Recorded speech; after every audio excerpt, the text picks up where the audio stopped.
Hello, Will. Hello, hello. Just finished what you're doing. Perfect timing then. Ignore the... It seems I never start at 3 now, but yeah, perfect timing.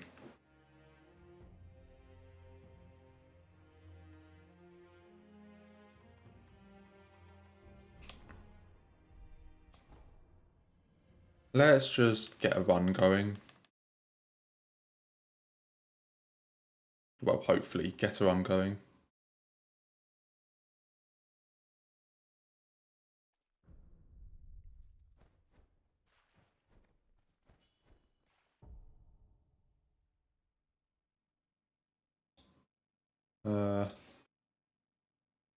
Yeah, I never start at 3. Also, hello, Vlad. Hope you're doing okay.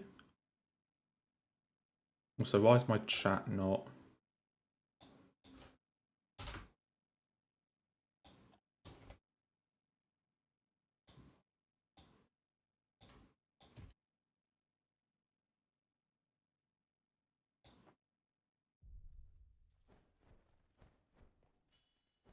I think I've been live at 2...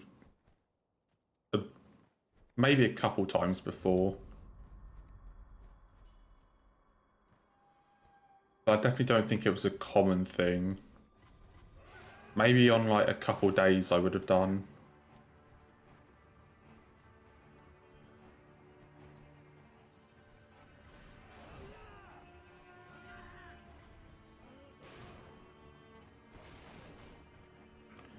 I guess it would have only really been like Wednesday or Friday when I tried going live at 2.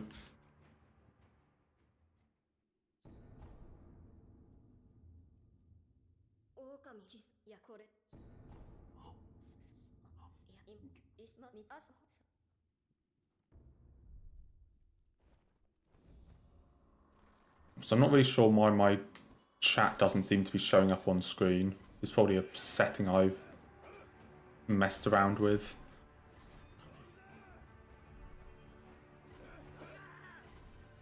We are trying to do all memories, no hit, no damage. So that's every boss, or every major boss in the game in a full playthrough. And then I don't want to get hit by any enemies or like take damage from them.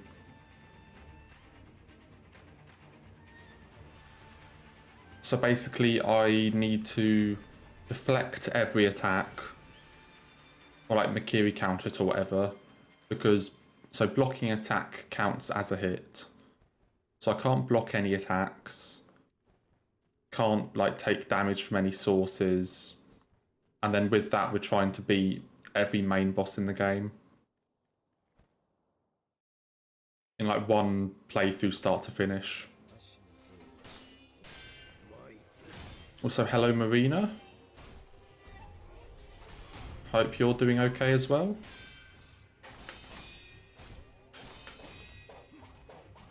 Okay, let's see if I'm kind of warmed up.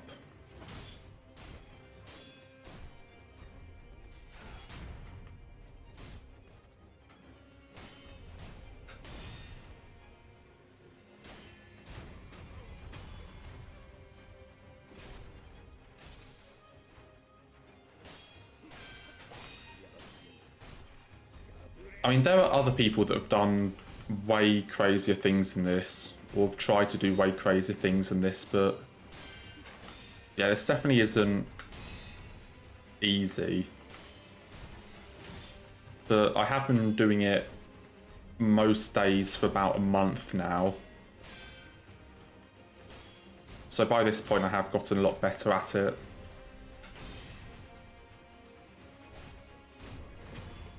So hopefully I can do it relatively soon.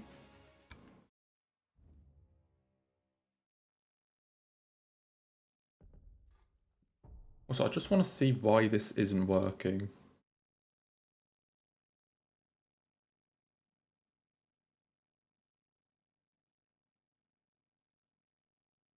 Not entirely sure why this just isn't appearing on screen.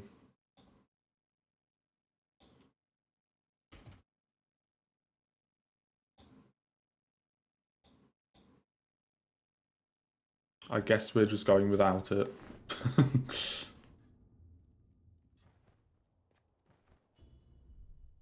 I'm gonna need to fix that then. I have no idea why my chat isn't showing up. Because I haven't touched any of the settings.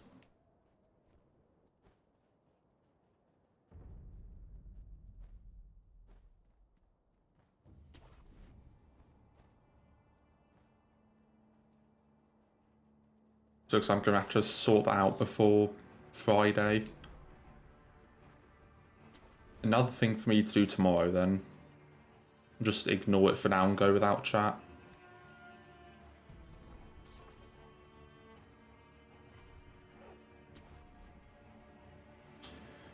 Yeah, I think people have actually done like all enemies no hits, which just sounds incredibly painful and difficult.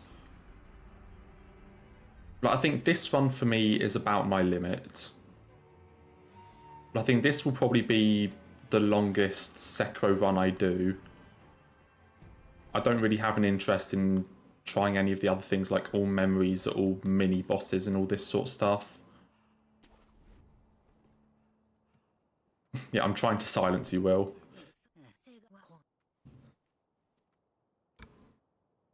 Trust me, I'm not doing it deliberately.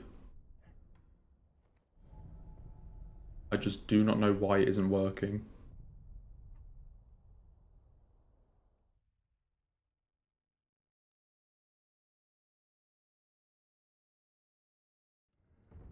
Okay, what if I try closing chat? But I'm really not sure why this isn't.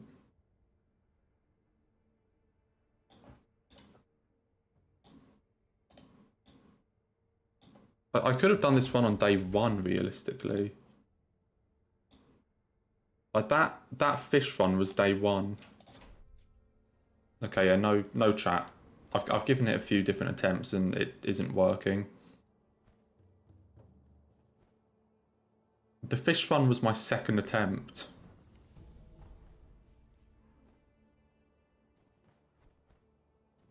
So yeah, it could have been day one. Because the first attempt we did was, what was it, like 17 hits or something? And then the run straight after that was the fish one.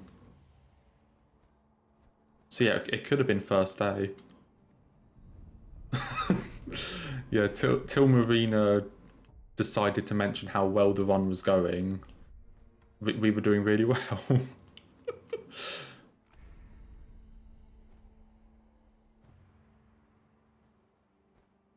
All Marina's fault.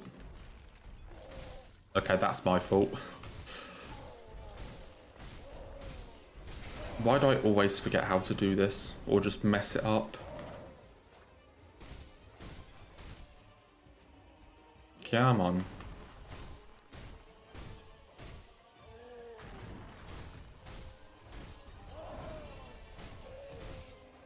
I did also look at like the path to demon. Like when I wasn't streaming, I looked at that sort of run. You know, the bit that I got hit on whenever my last run was. I looked at that sort of run, found a video of it, so hopefully we won't get hit there again.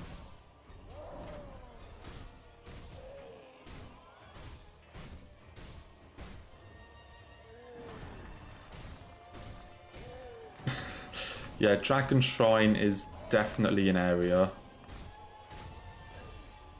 I don't really like it.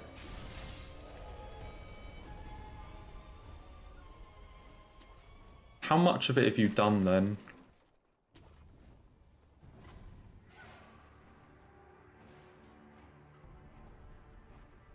Have you got up to the fog wall yet? So I know you were saying that you'd like made it to the fog wall but couldn't get through. Wondering if you've actually like gotten through yet.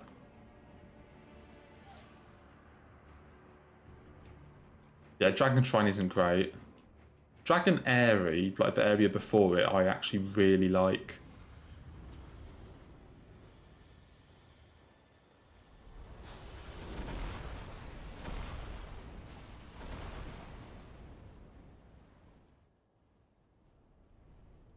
Oh, you fought the boss, did you? No, nice. Osama, hope you're doing good as well. Not doing too bad myself. Apart from having thrown like 3 runs the past couple of days.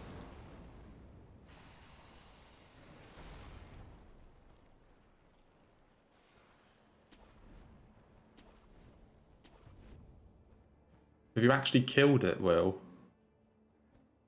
Like, what have you had like 1 attempt at it before the foggle went up or whatever?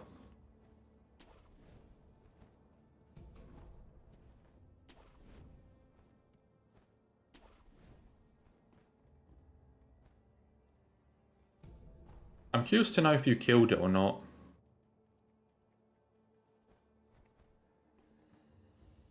Because that boss is generally regarded as one of like the most like bullshit bosses in like Souls history. Yeah, he one-shot. Yeah.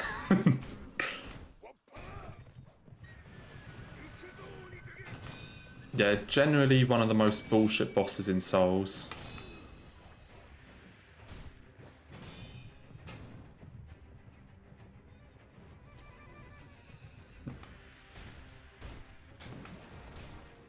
Like, not many people like him.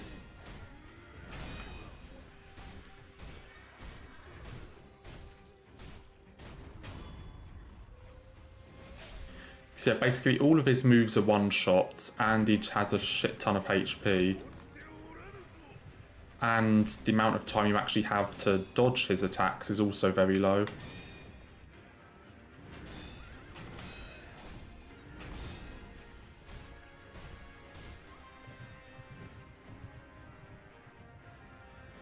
Where are you going?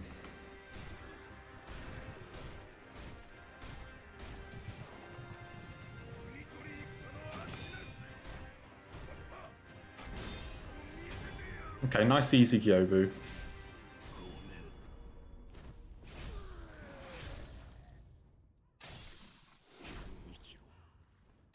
Nice and easy.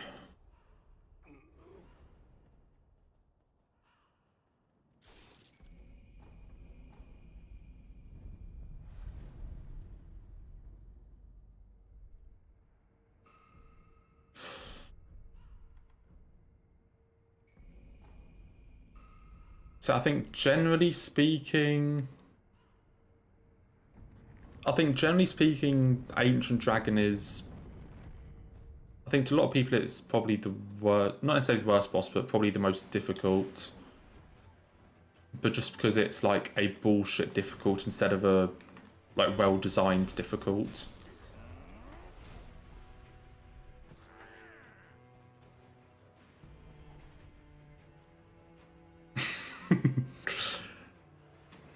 I mean, yeah.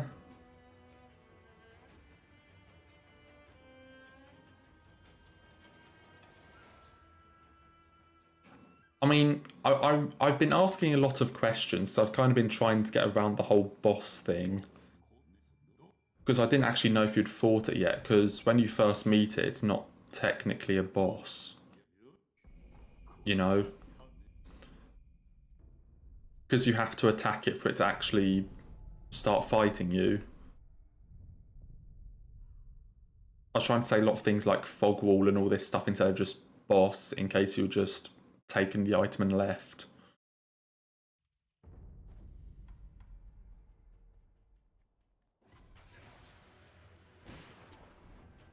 So I think I did that on my first playthrough. Like I just got the item left, and then I think I was like looking at a guide for platinum or something, or I was looking at a guide for something, and it basically mentioned that it was a boss, and so I had to go back and fight it. Yeah, okay, you got the Mist Heart and then attacked him, yeah?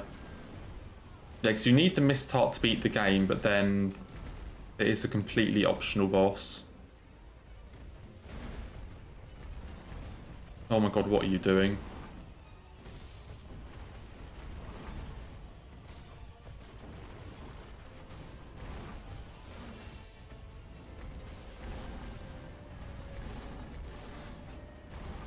What is this guy doing?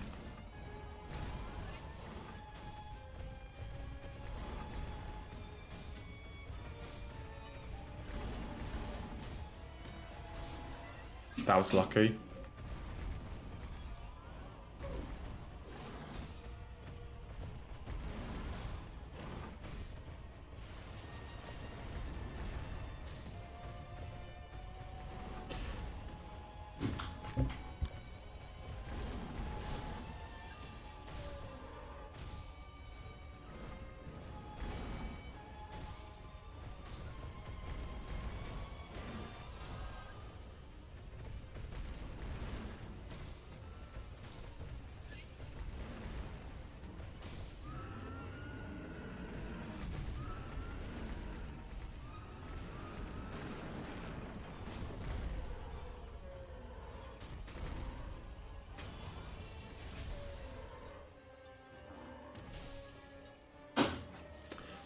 Okay.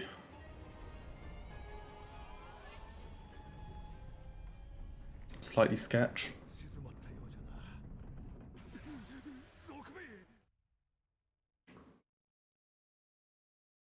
Slightly sketch.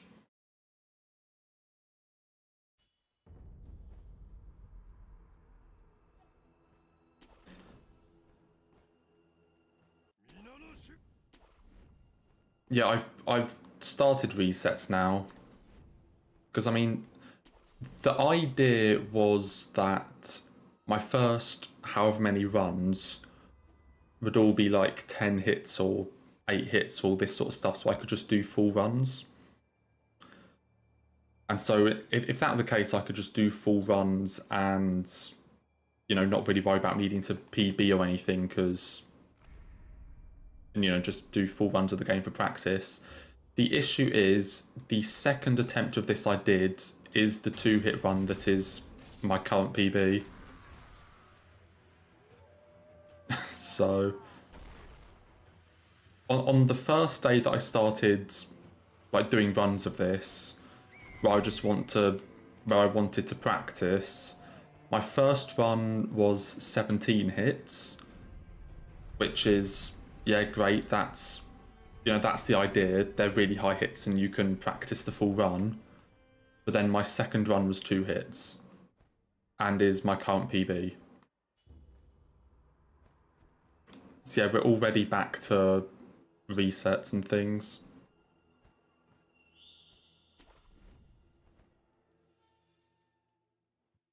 I mean, if a run gets close to the end, or like relatively close when I take the first hit, I will probably finish it. And so I tend to do some practice like off stream and things, but as for actual like on stream, you know, if I get hit by like Gyobu or something, or Ganitro, I'm gonna reset. Because I'm at that point now where I said my PB is 2.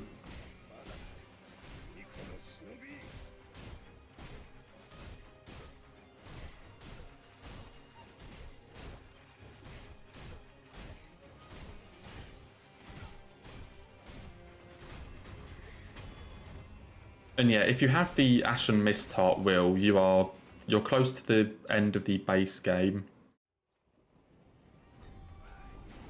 I think excluding, yeah, I think you have like 3 more required bosses.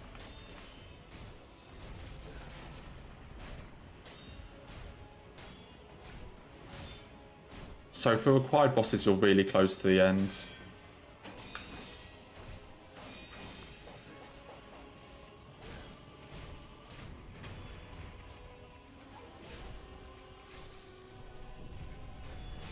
But then there's definitely some optional bosses that I know you haven't done yet.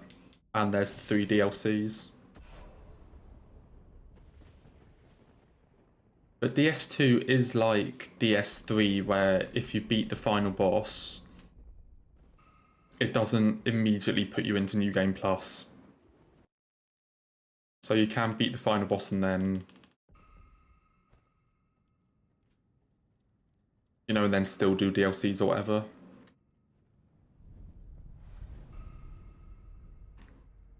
Yeah, the fish run is my current PB. So yes, that was my second attempt at this.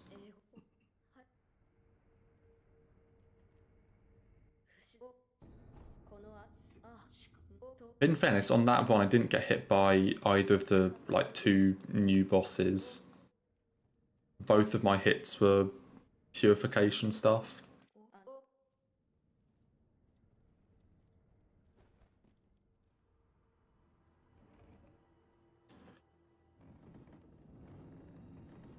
And I think the most recent one I did a couple of days ago, I think it was a 3-hit run, and I think 2 of those hits were new stuff. So it's kind of hit or miss as to what my like hits are at the moment.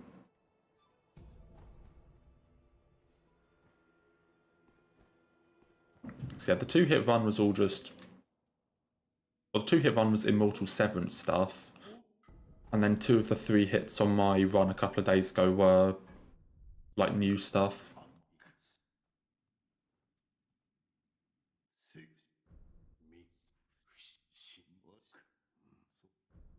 I was kind of hoping he wouldn't. As I said, when the fish was my only hit, I was kind of hoping that Demon wouldn't cooperate so that, you know, I'd have more than one hit. Just so that the fish wouldn't be my only hit for the run. But luckily then we got hit by Ishin, so it was all good.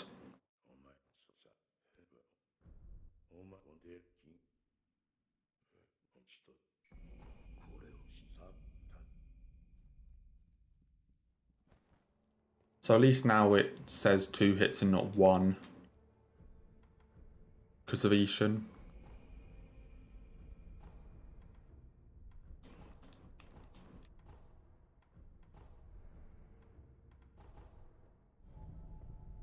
But yeah, hopefully soon it will say 0.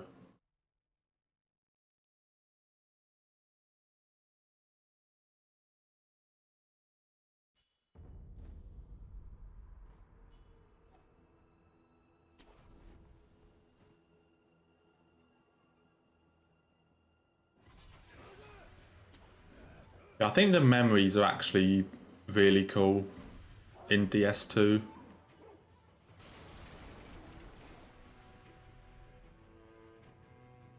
Well, I can't remember too much about each of them individually, but I remember them being quite good. Or at least like something fun and different.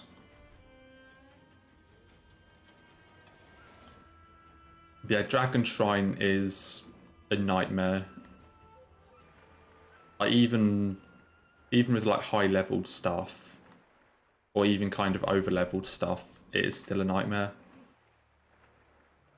Especially the run up to Ancient Dragon because of how many enemies are there.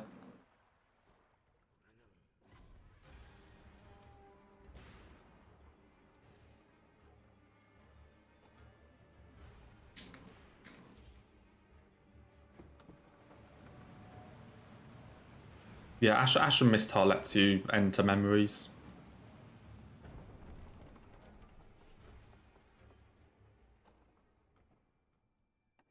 So after that, I would probably recommend going and looking for like some of the optional stuff.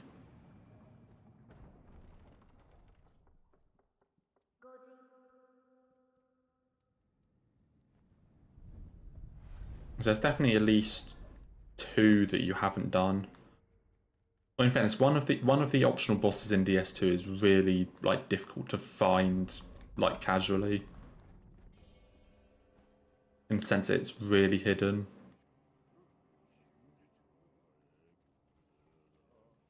Or like the way to unlock it is quite convoluted.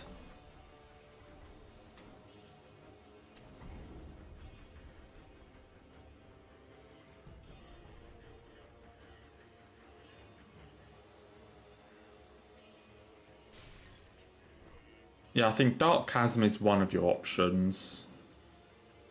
I'm trying to remember what other optional bosses there are in DS2.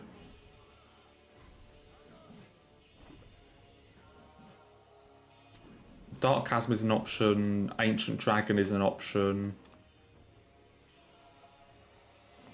You can also actually fight Vendrick,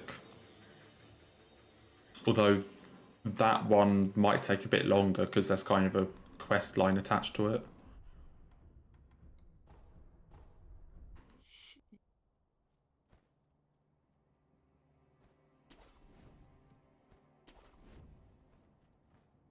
And then after that, it's DLCs.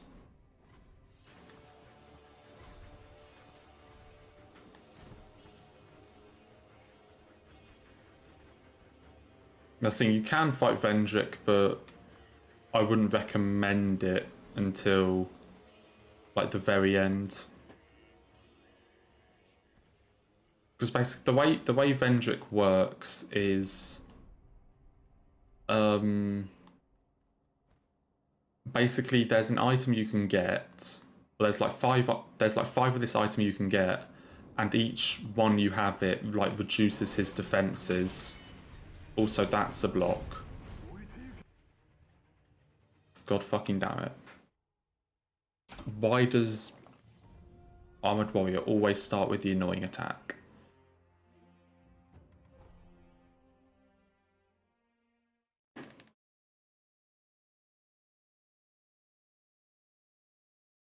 Basically, Vendrick starts with like a really high like defense, and then each item you get, it reduces his defense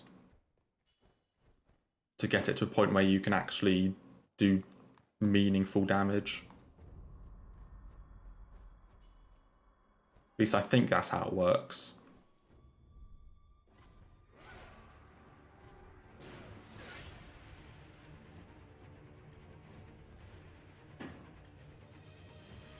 So and then DLCs, the DLCs I would do like in their release order.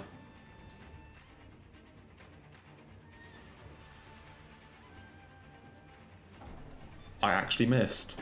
That's a first.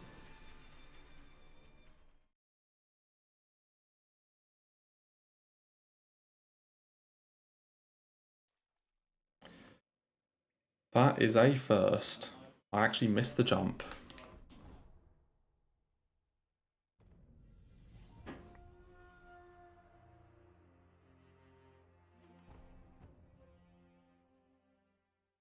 I mean, I think you can fight Vendrick whenever, but it depends how many of the item you have.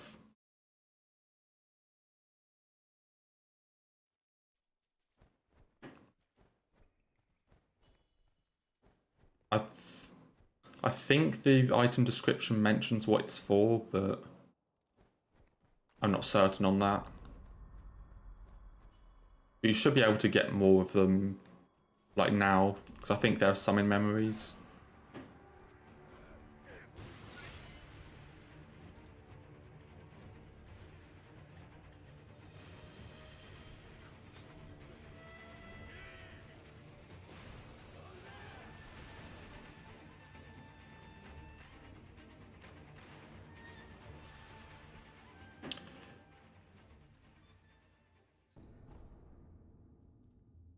I'm saying, yeah, DLCs I would do Poison.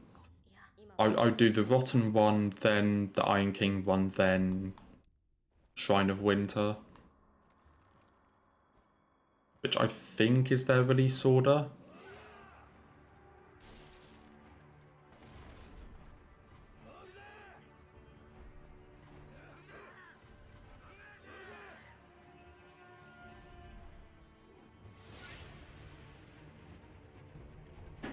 Like, I think that's their release order, but might be wrong.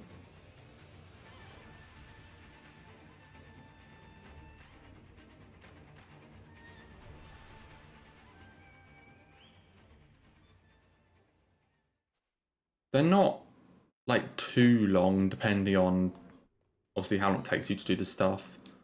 Basically, each DLC is... I'm trying to think how to describe this.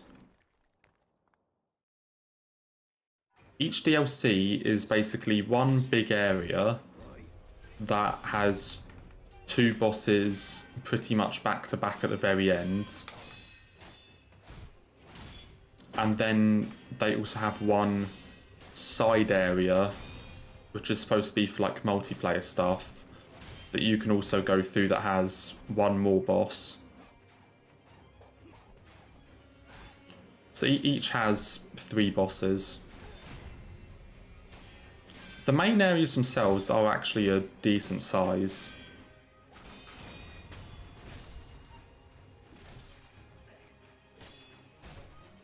Like, they could probably take you a couple hours each to clear.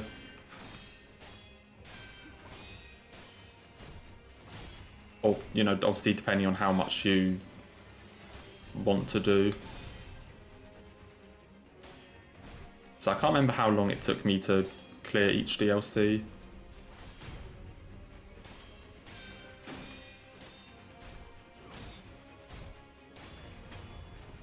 But each of the main areas are pretty good. And then each of like the multiplayer side areas are pretty bad. Which also includes the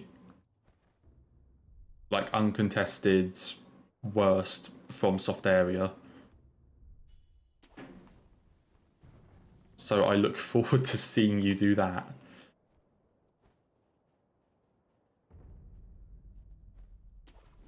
So I'm trying to think of how big they all are.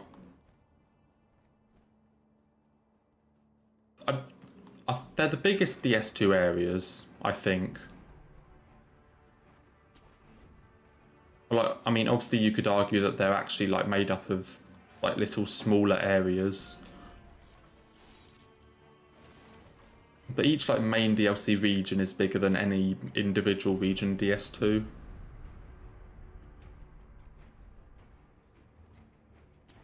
They're probably similar in size to like I kind of want to say the entire Ring City DLC. I don't quite think they're that big. So it's been a couple years since I've done them, so I'm not entirely certain.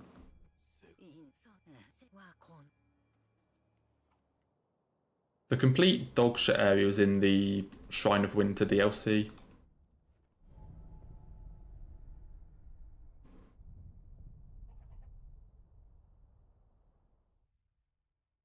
Yeah, it is beyond bad. Like, on paper, it's a cool concept, but in execution, it is beyond horrendous.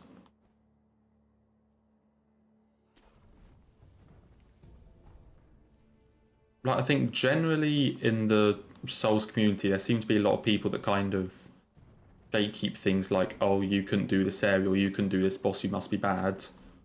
Or, you know, if you like rage quit at a fight or something, that area is one of the few places where people, if you like rage quit it, people just go, yeah, fair enough. Like, they're not like, oh, you need to play through this area and fight the boss. Like, if you rage quit it, just fair enough.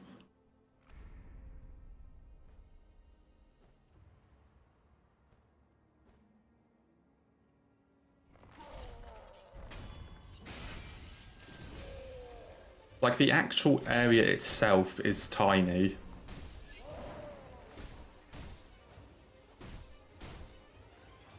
The actual area itself is probably the size of, like, Harvest Valley.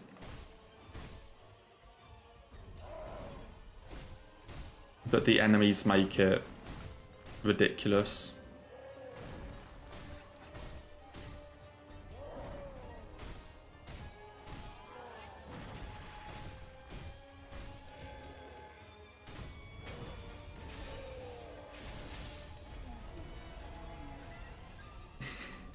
Like, the area is the size of Harvest Valley, but I think when I did my first playthrough of DS2, reaching the boss once in this area took me like 2.5 hours. And then luckily I first tried it, so I never had to go back there.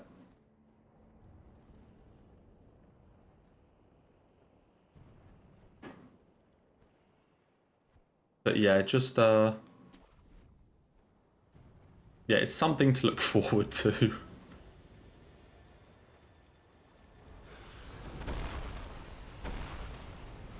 I'm sure you can look forward to playing through it.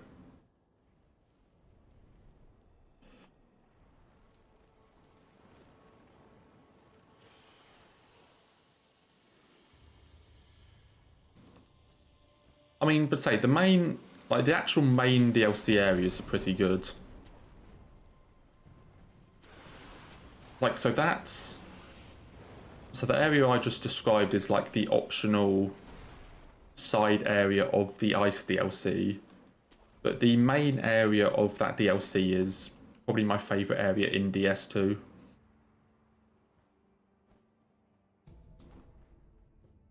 Like, all of the main stuff in the DLCs are really good.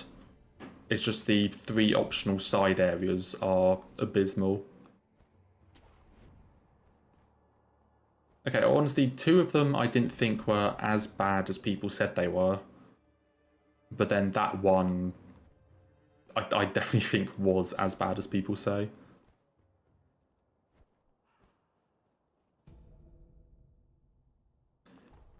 Yeah, that was like me. The, like two of the 3 areas, I'd seen people say how, like, difficult and annoying they were to get through.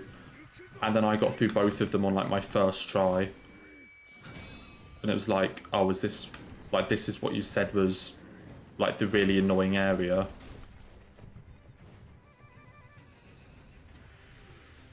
It's like, 2 of them I didn't think were that bad.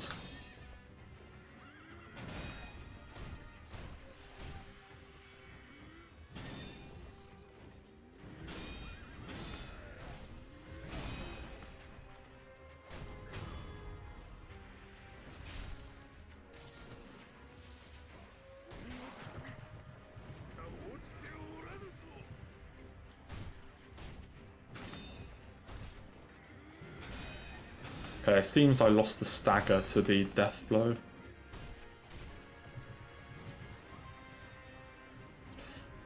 Unfortunate.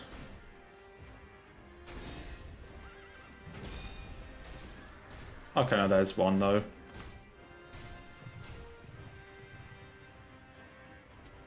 Should be GG. Yup.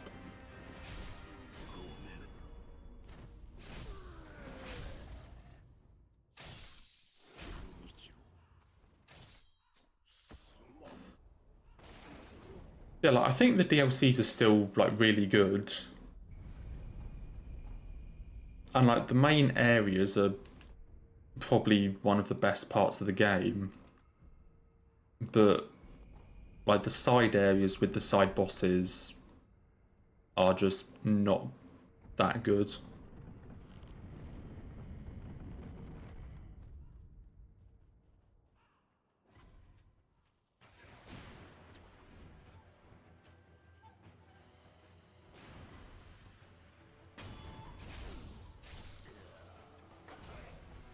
So I'm sure it won't be as bad as I'm saying it is. I'm sure you find it alright. They do reward you for exploration though.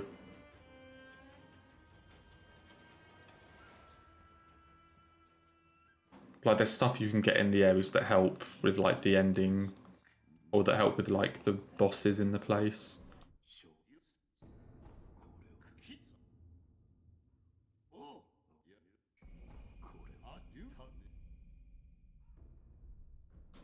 So all in all, I really like the DS2 DLCs though.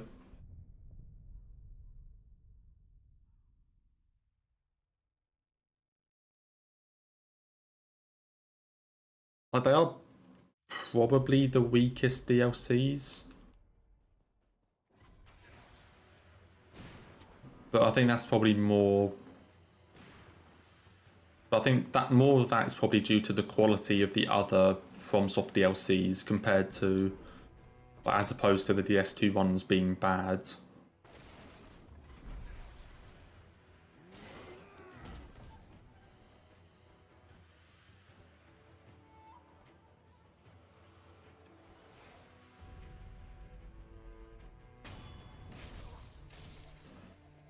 I mean, yeah, the main areas are very good, and like the main bosses, I think, are very good.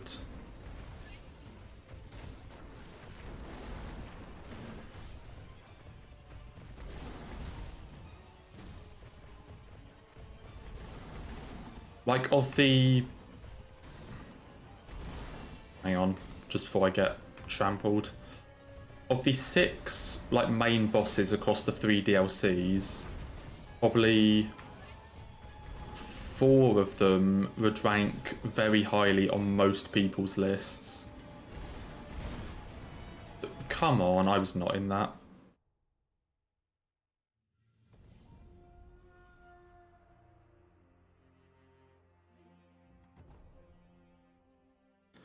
I was not in that.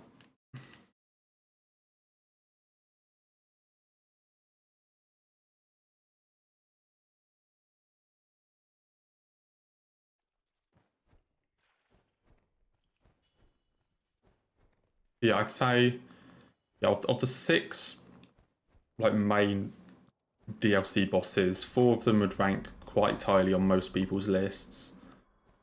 The other 2 are still like good bosses. I mean, I really like both of them. And then the 3 side bosses are not great. So it's kind of like a really wide spread of quality.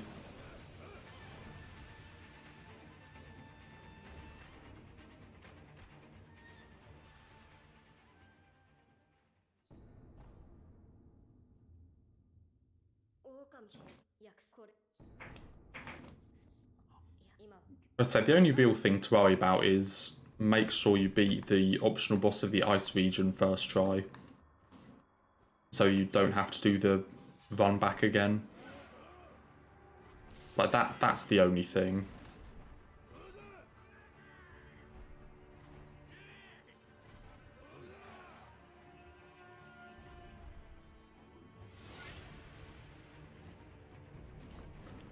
So I wouldn't say they're as good as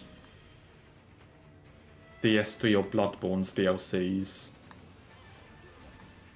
I think the main areas are probably about on par with the S1's DLC in my opinion.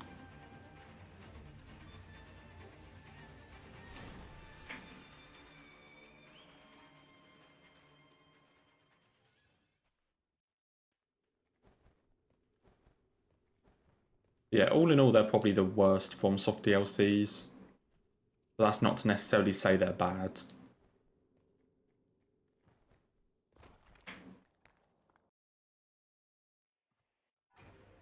Yeah, there is still some optional stuff that, like in the main game, that you still have.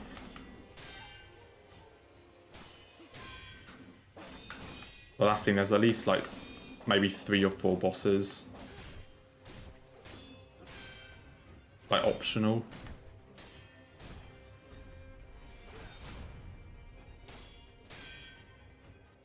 Yeah, I'm like that as well.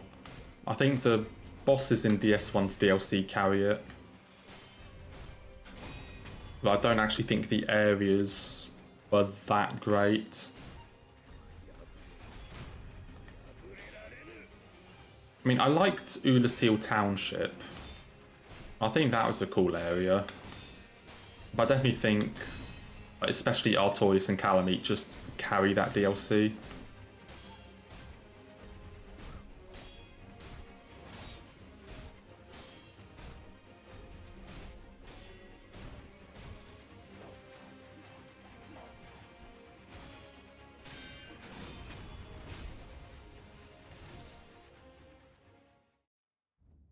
I mean, like, sure, Manus is still a good boss, but I don't think he's anywhere near Artorias or Calamite.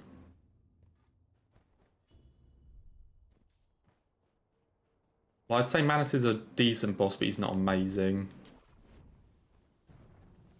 I'm not a massive fan of him.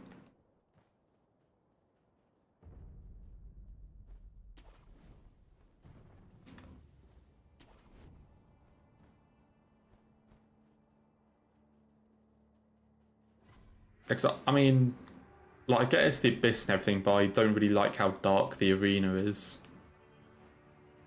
And also think some of his moves are just a bit, like, maybe a bit too fast for DS1 in a way. Like, the amount of time it takes you to roll or recover, they seem quite quick.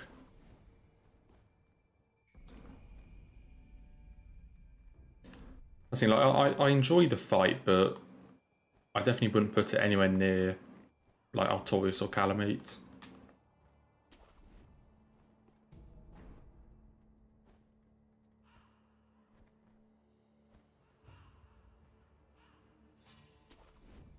But say, in DS2, like, the bosses and main areas, I think, are both pretty good. I think both those are pretty good, just don't get your hopes up for the side areas.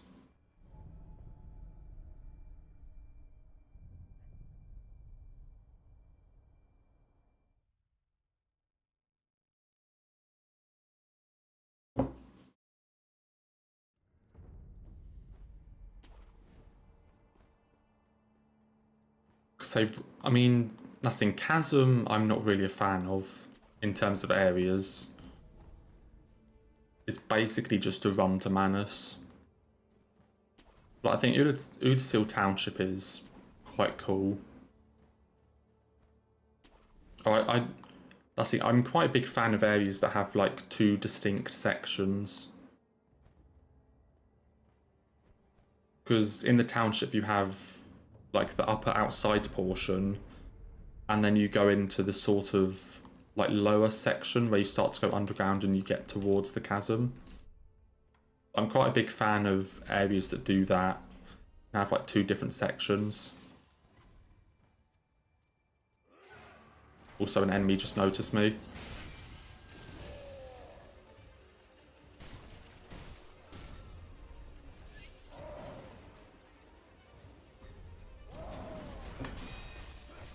That's just unfair. How did he even notice me? Also, of course, the one that noticed me doesn't die in like one deflect.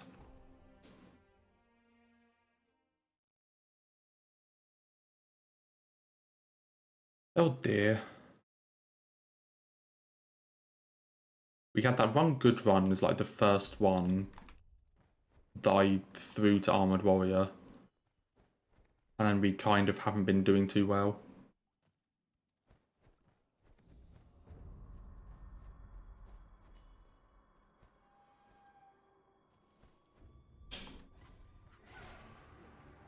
Yeah, like Township I really like. And then, I mean, Royalwood is kind of whatever to me. Like, it's cool, but I don't know. I think it's a cool area, but it's nothing like amazing. Given that it is basically Darkroot with some different enemies.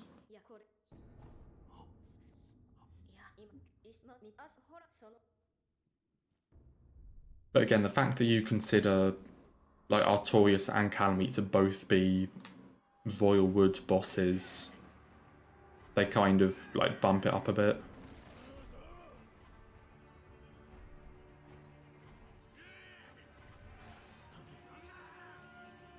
Yeah, I think Royalwood is an okay area carried by the bosses.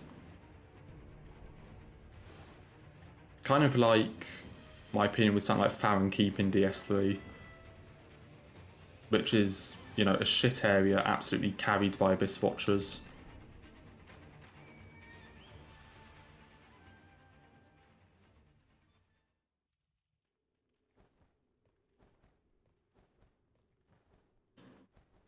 Yeah, I guess, I mean, yeah, Township doesn't really have a boss, but at the same time, like, you have to, even though you actually fight Calamite in the Royal Wood, you have to go to Township to unlock the fight.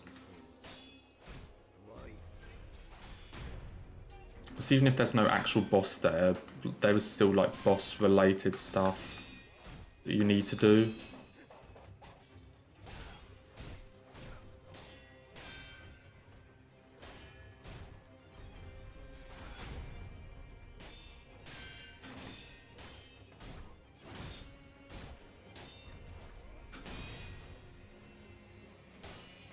You maybe could have done something in the lower section. Like once you get into the lower section, start going sort of underground. Maybe had a boss somewhere in there, like on the way towards Chasm. I don't necessarily dislike it, but I still think Township is a very good area.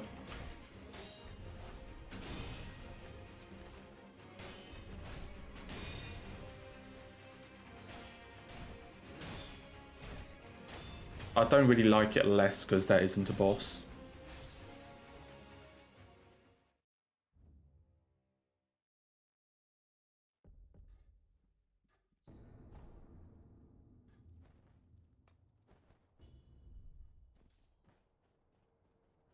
Oh yeah, it's definitely the best place in the DLC, in my opinion. Like I said, the other areas are just kind of whatever. Like, I'm not a massive fan of them, or, you know, they're just kind of serviceable.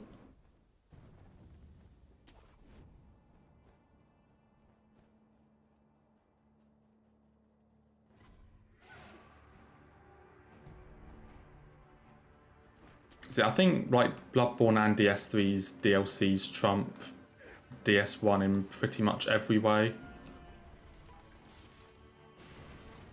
Like, Bloodborne's DLC is just something else.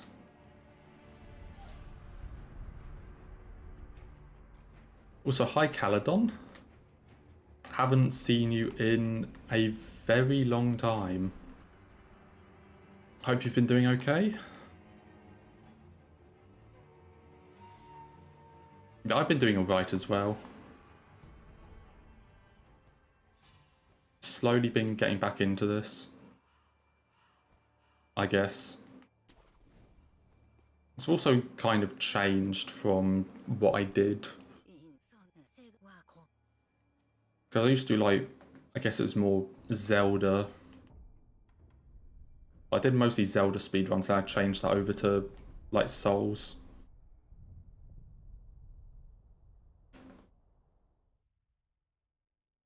It's been a while, and yeah, it has been quite a change in what I now stream. Yeah, I've been doing okay. Honestly, been going pretty well. Like, a lot of the, like, runs that I've wanted to do for the past couple of years, I'm finally, like, doing or being able to do.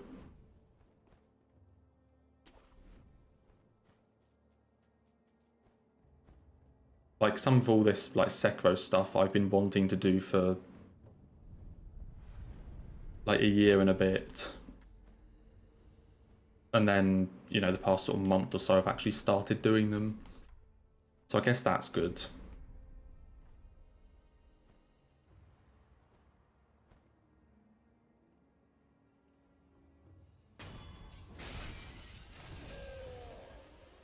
Oh yeah, nothing against, like, Zelda speedruns.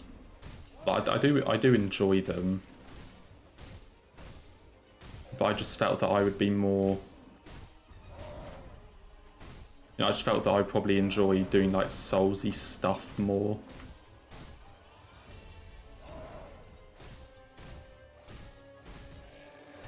Compared to, like, Zelda.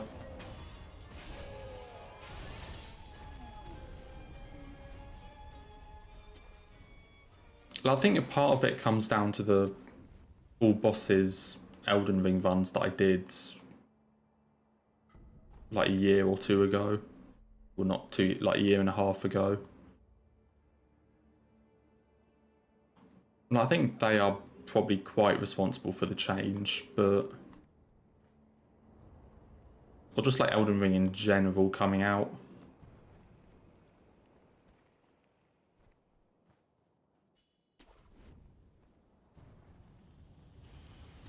I mean, I still enjoy... I don't know, my Zelda... Because the main game I ran was Twilight Princess HD. Which... Like, my PB for that speedrun is still pretty bad. I kind of wanted to improve it.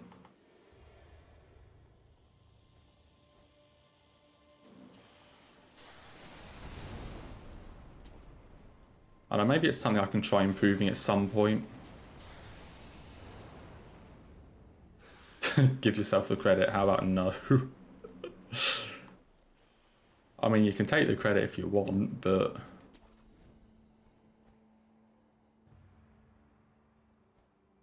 So I remember, like, spending a lot of time trying to get a better TPHD time. And I was never able to. So it's the sort of thing that I kind of want to try and get a better time, but... I guess I mean, it's a lot of work to put in to try and get it. Because I need to relearn, like, all of the glitches and stuff in the run. But I know most of them, but there's a lot of, like, difficult ones or a lot of, like, muscle memory that I need to relearn.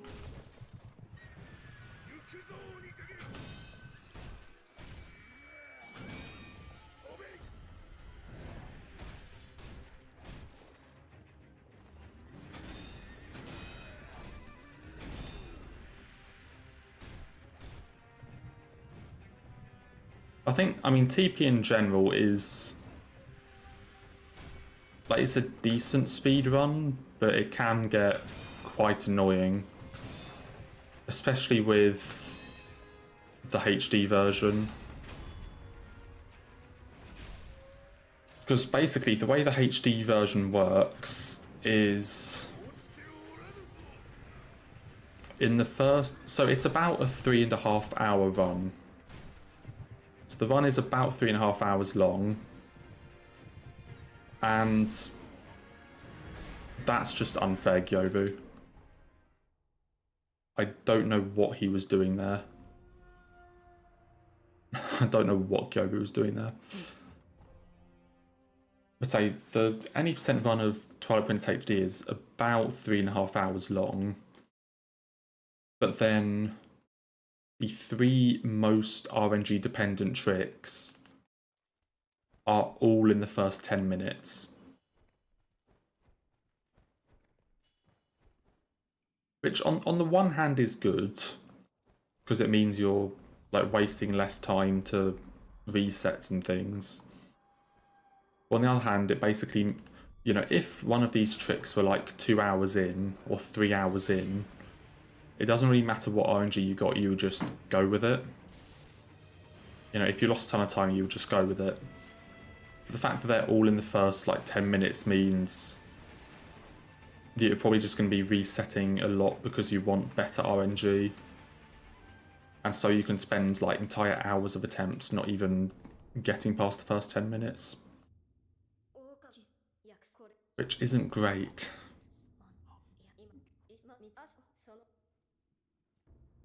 Also, the one, like, hardest trick in the run, which I think is the hardest trick by far, is like 2 hours into the run.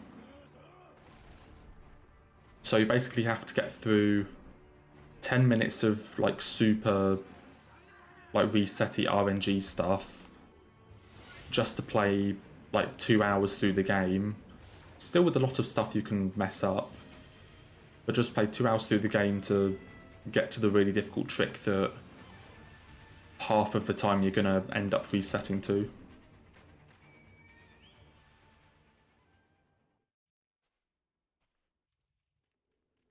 It's like, sure, it's a cool run, and, you know, I would kind of want to improve my time at some point, or, like, go back to it for a bit, but relearning all that stuff as well as the rest of the run will take a lot of time.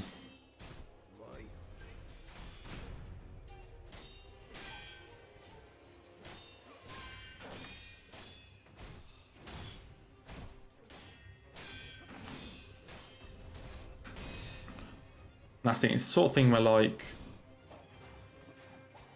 you know, you only really get maybe 1 or 2 attempts a day. Like, you get 1 full attempt and maybe, like, a couple of early resets.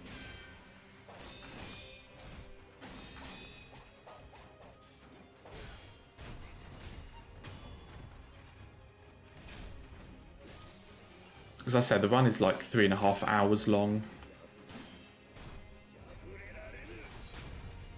So you kind of have like half an hour, hour tops to try and get something going. And then you're like half hour, hour to try and get something going, and then you just have to do a run.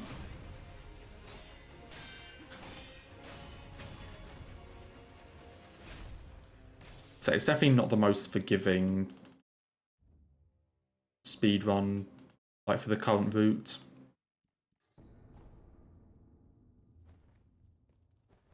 It is still on the easier side of like Zelda runs, especially the 3D Zeldas, but like it's still very RNG heavy and can be very annoying and take a lot of resets.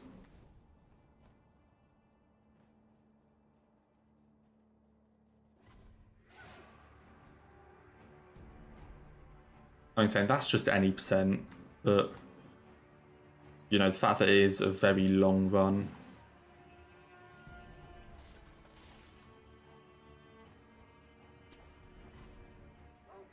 I think like Sekiro, like this one here, Sekiro All Memories takes what, like an hour 45 real time,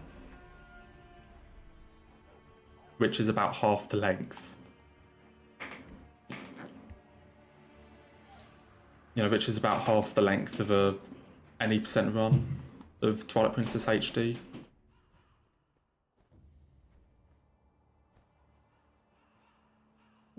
So just the fact that it's a very long run kind of makes it more difficult for me to want to go back and try. Because yeah, there is a lot of stuff in it. Even if it's not the most difficult stuff, there is a lot of stuff.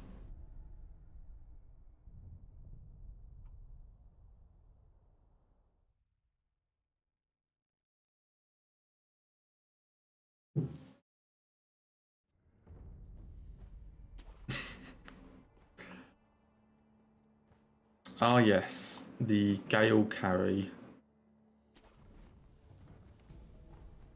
You really did nothing.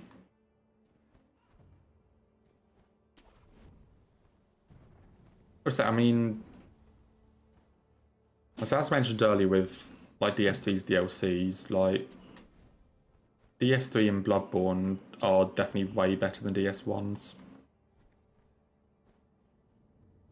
Like Bloodborne's DLC is pretty unmatched, in my opinion.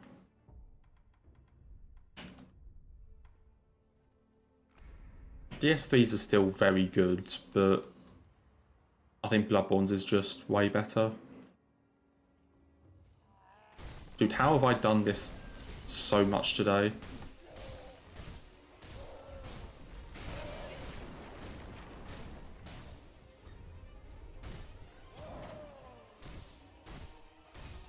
How have I forgotten how to just press R1?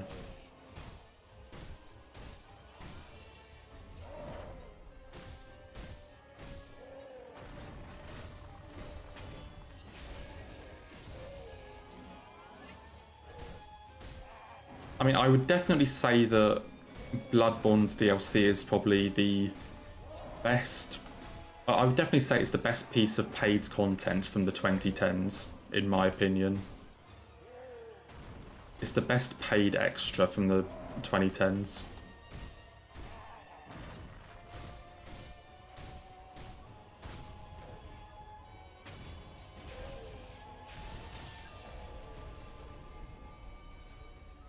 Like, even the worst parts of that DLC, in my opinion, is still very good. Except for maybe one boss that I just hate with a passion. But, like, on the most part, Bloodborne's DLC is just phenomenal. You know, take care, Caladon. Nice to see you stop by and sort of see you after a long time. Hopefully we'll catch you again later at some point, but take care for now and good luck with your history test. Hope you do well.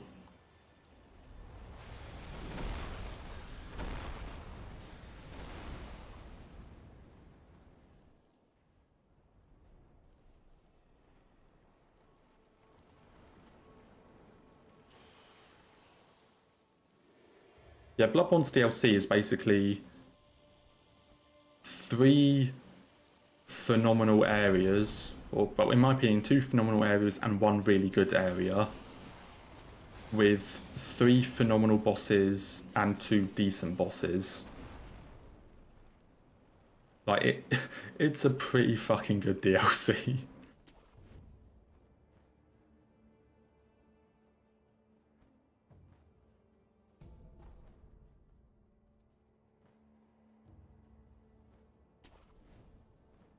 Reunion? Wait, what did I say?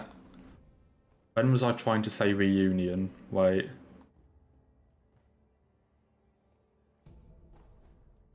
What did I say? I've already forgotten what you're referring to.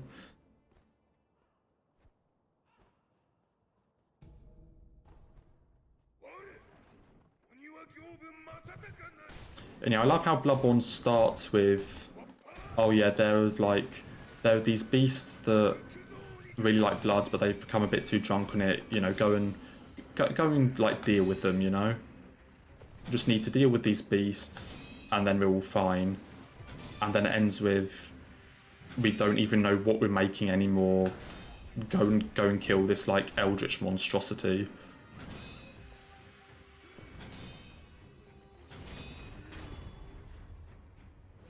Like, it's definitely a shift in tone.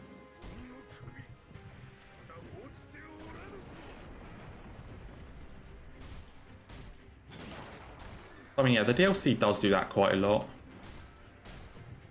Like, with the first boss of the DLC, it does that, but in reverse, which is really cool.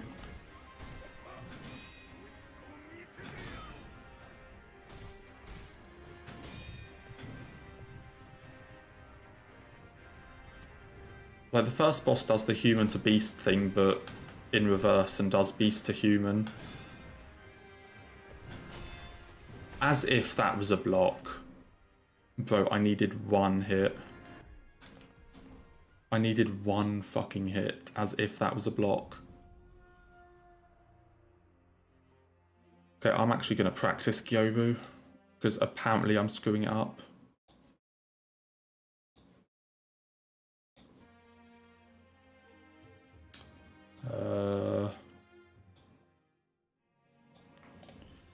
Not entirely sure why I'm messing this up so much.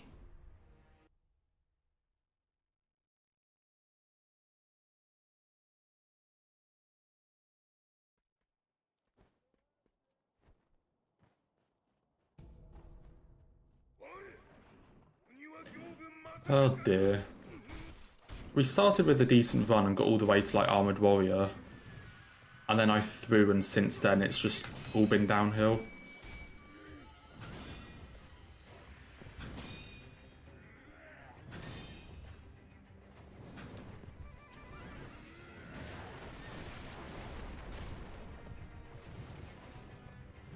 Nah, in my opinion, Bloodborne's DLC is like the best DLC.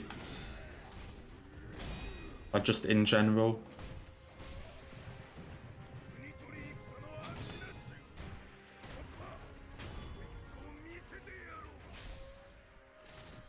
But there are some other good ones, but...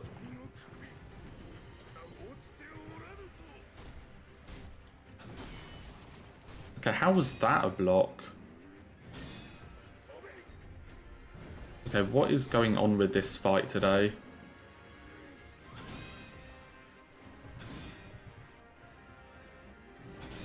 No, I haven't. Okay, that was me being dumb. Ignore that.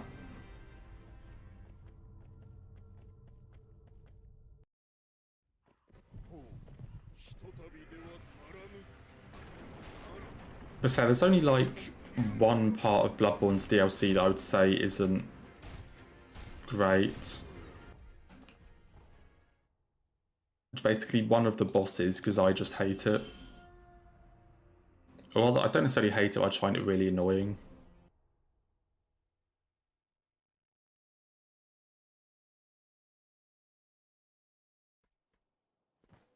And also the OST from Bloodborne's DLC is phenomenal as well. Like all of the music in that DLC is amazing for all the bosses.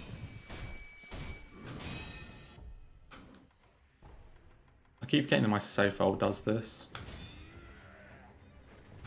My save file has the audio set to 4 instead of 3.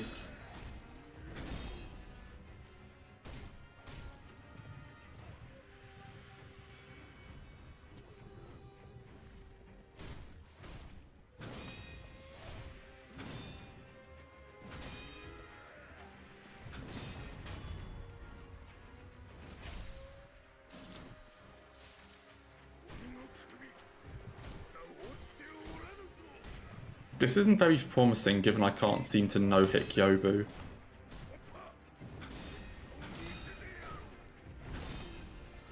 Like, you've made it past him, what, twice today?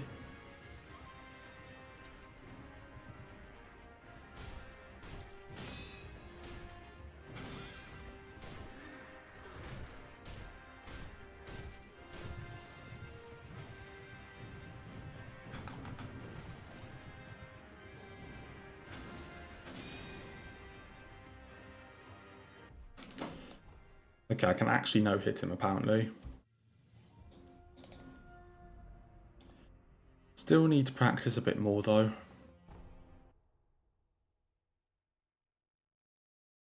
I mean, haven't you played like 10 minutes of BB or something? Like, you haven't exactly played it.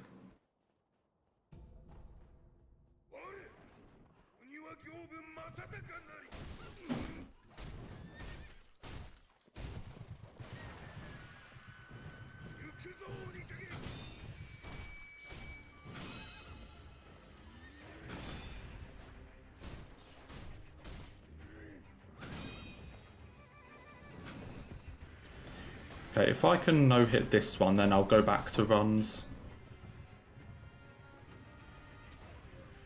Like, I just want to know that I can actually fucking beat the first boss in the game.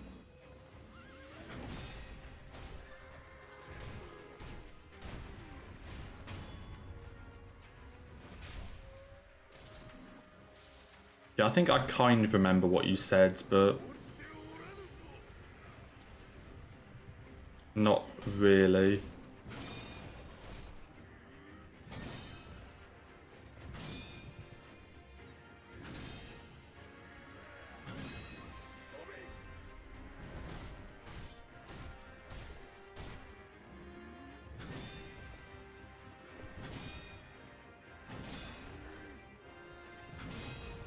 Okay, I can actually kind of sort of beat the first boss.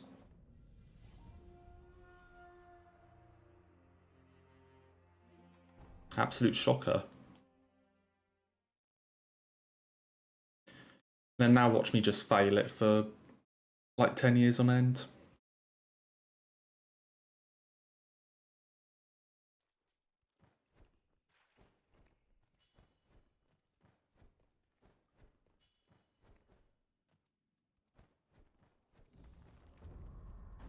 Because it seems that that first run of the day was the only thing we're going to get. And then I threw it to Armored Warrior.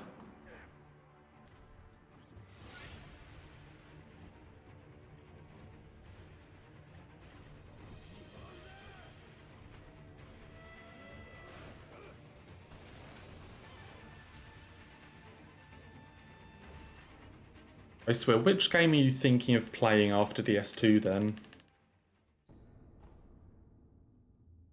So I guess, what, you've got Bloodborne, Sekiro, or Elden Ring.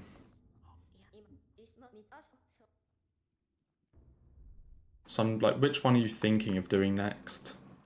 Kind of curious. Because like Bloodborne and Sekiro are quite different to like Souls stuff. I mean, like Sekiro is very different. With Bloodborne, you can still kind of see the similarities. And like Elden Ring is the closest one, but it's also massive.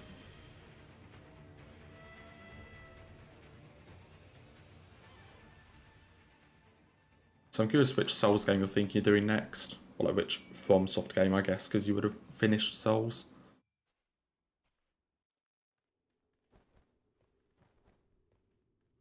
Probably BB next.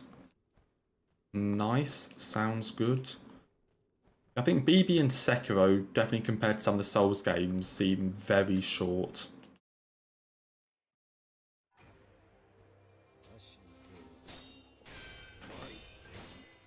Like, they do feel like very short games compared to other Souls. But they're still very worth it. I think Bloodborne is probably my favourite FromSoft game casually. Sekiro's my favourite for like speed runs or challenge runs or whatever. But casually it's probably Bloodborne. Although, I mean, part of that is probably because of how bad I am at it. Like, so my four favourite FromSoft games that I probably put on par with each other are Bloodborne, DS3, Sekiro and Elden Ring. But the thing is that, like, DS3, Sekiro and Elden Ring I am very good at. In the sense that, you know, I can't really play them casually because of how much I played them. So, you know, I don't really have to take things seriously. I can do meme builds. I can level up whatever stat I want. Like, it doesn't really matter. You know, because I'm very good at them and have played them a lot, I don't really need to play them seriously. So it's quite difficult to do like a casual playthrough of them. But Bloodborne, I fucking suck at. I absolutely suck at Bloodborne. Which is a good thing because it means that I can still play it casually. Now I actually need to like level the correct stats, and I need to level like a weapon, or like pick a weapon that I'm used to, or you know, actually properly try at bosses. Or I still die to bosses a lot in Bloodborne. But, you know, I fucking suck at it. But that actually means that I can play it casually compared to like Sekiro. I cannot play casually. Same sort of goes for the S3. Like Elden Ring I kind of can because of how big the game is. But Sekiro and DS3 I can't really do casually.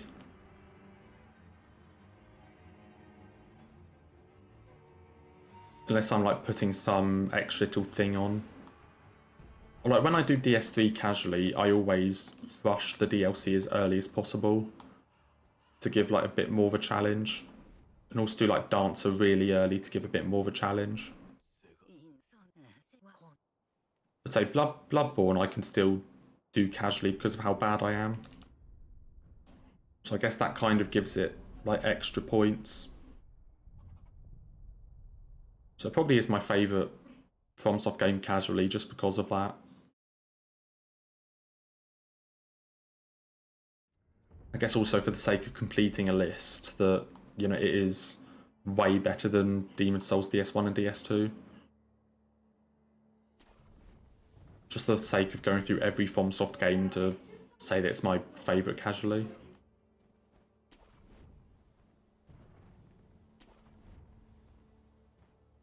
I mean, I wouldn't say I'm a sweaty tryhard at DS3. I definitely am in Sekiro, that's for sure. Given like the last month and a half's worth of like runs.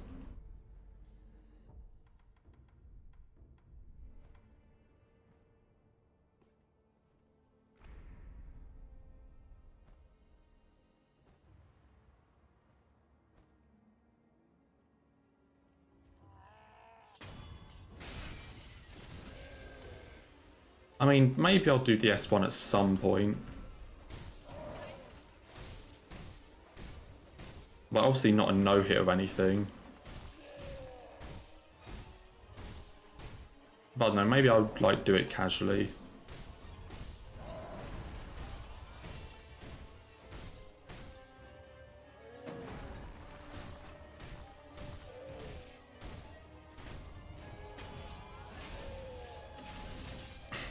Yeah, it is funny that Bloodborne's my favourite because I am bad at it.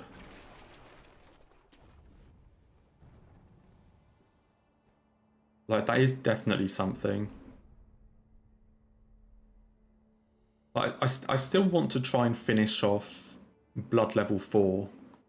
Like, basically the Soul level 1 equivalent in Bloodborne. Like, I have a save file that I haven't touched in, like, a year that I want to try and finish off. But I am hard stuck on some bosses. Like, so, I'm trying to think when it was, probably, like, a year and a bit ago.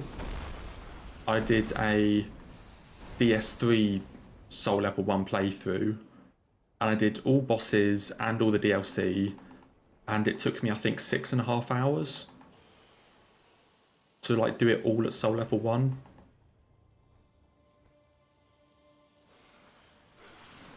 So in other words, like the DS3 Soul level 1 was quite easy for me, but then Bloodborne BL4, I think I have like 25-30 hours on the save file, and I am hard stuck on like 4 different bosses.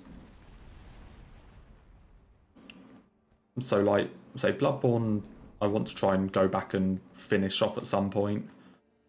Obviously not on stream, but I do, like BL4 is something that I kind of want to try and like complete.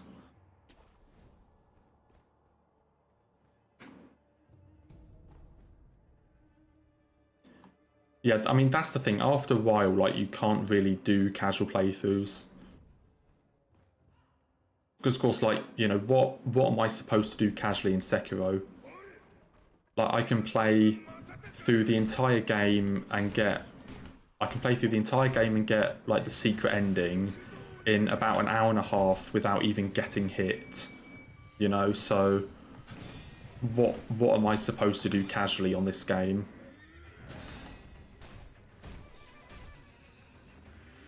I mean, you know, I guess in a way that is a downside to learning like speedruns or challenge runs of games.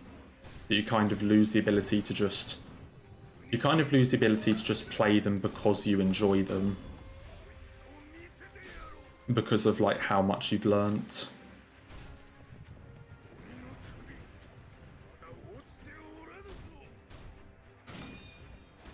I think that was a block. I'm not certain, but I think that was a block.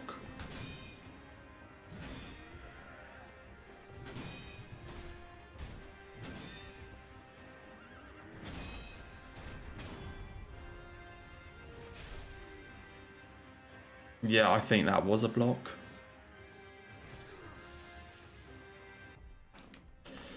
RIP.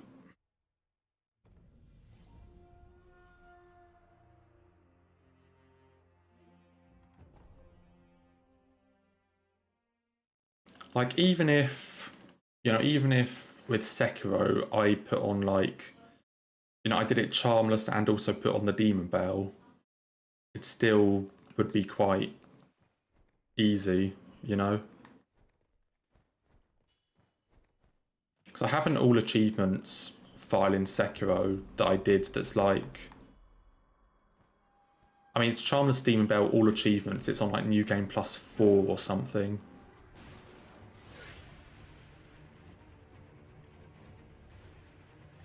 But say like... Sekiro I cannot play casually if I tried. So in DS3... Like, maybe with, like, a different weapon, or, like, a really sort of out there weapon I could, but probably not. Like, Elden Ring's same thing as DS3. Like, with a different enough weapon, or... I guess the thing with Elden Ring is that I also don't really... I'm trying to think how to describe it. Like, as much as I would want to play Elden Ring again casually, the setup takes too long. As in, like, getting a decent level weapon, or, like, getting... even just casually getting, like, golden seeds and things for your flask, means riding to all the different corners of the map and takes way too long before you can actually really fight anything. Obviously, you could say just don't do that, you know, don't spend all the time setting up. But and I kind of feel like, you know, there's doing stuff casually, and then there's just like rushing stuff, which I wouldn't really say is casual.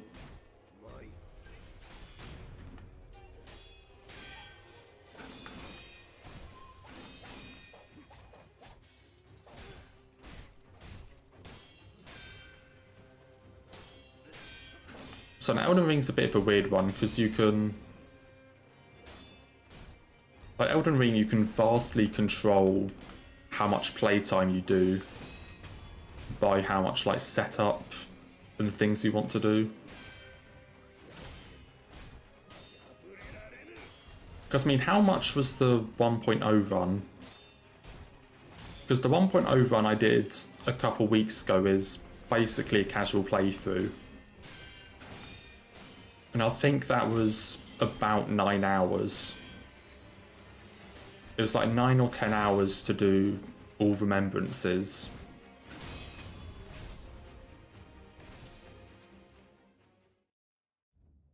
And that had a lot of like, not necessarily a lot, but it had sort of doing all setup stuff, leveling up and trying out different weapons and all this sort of thing.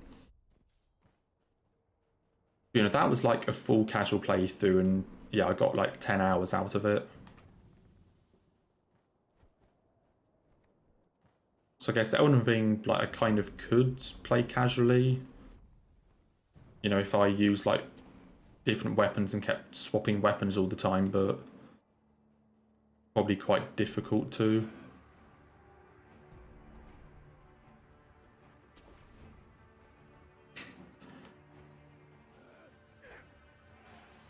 DS1 fist only all bosses. Sounds fun, totally. Sounds like so much fun.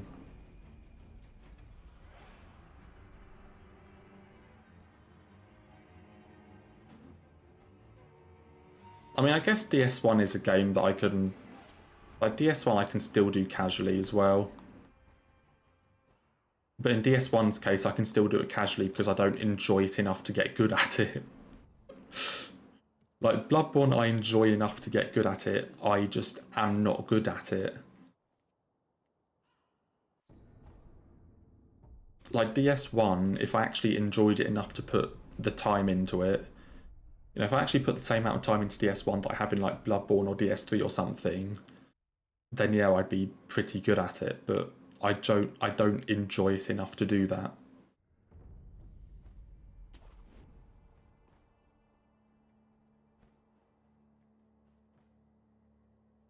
I think DS1 is probably second bottom for me. I'd say Demon's Souls is my least favourite, then DS1, then DS2. And then for the others, if we're talking casually, then probably Sekiro,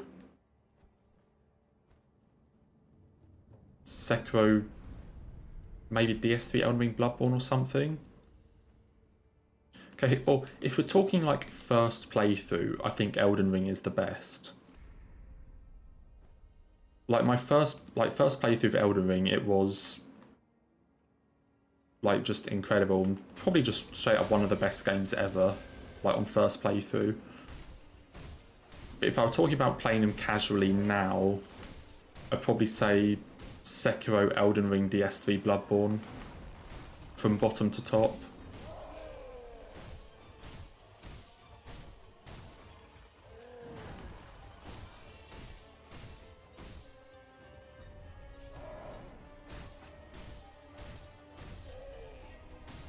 I mean, my thing with DS1, I mean, this isn't necessarily something that DS1 can fix. Like, this just comes with the game being older.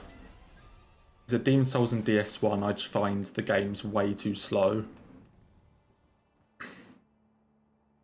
Like, it's just something that comes with being an older game, that I think the game's, like, mechanics and combat system is way too slow. A lot of it feels quite clunky. And, you know, a lot of the bosses aren't really that exciting. Also, they're not that like in depth in terms of moveset or anything. Just because of how old the game is, you know. So it's not necessarily anything DS1 does wrong. It just comes with when it was developed. Because say my favorite part of games are the bosses. So stuff like Demon Souls DS1, DS2 that have the most basic bosses are naturally going to be lower down for me.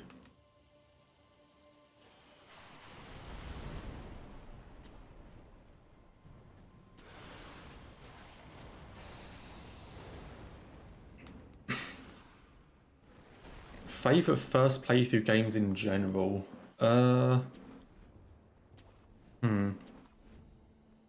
Honestly, overall, I'd still probably say Elden Ring. I'd probably still say Elden Ring is probably my favourite first playthrough of a game. But I think Nier Automata is another one that I really enjoyed. Also, even though this isn't technically a first playthrough per se, but Terraria, I think playing through like vanilla Terraria is also a lot of fun. But I think Elden Ring, Nier Automata. I'm trying to think what other first playthroughs I've like really enjoyed. I enjoyed Devil May Cry 5, but I think DMC5 is a weird one where I think it's actually like Sekiro in the sense that I think it gets better with repeat playthroughs. I think DMC5 is the sort of game where your first playthrough you don't really understand the combat system that much, and you're going to be doing a lot of like spamming. Kind of with Sekiro when you don't really get the combat system or you're struggling with deflects and all this sort of stuff. But then I think once you get onto like your second or third playthrough, or like when the combat... I really suck today. Or like once you get onto your like second or third playthrough and the combat clicks, or in other words, once you're actually like pressing buttons deliberately to do deliberate combos instead of just mashing the same thing over and over again, I think DMC5, that's when it gets like really good. So I still say it's a good first playthrough, but just repeat playthroughs once you understand the combat system, I would say are a lot better.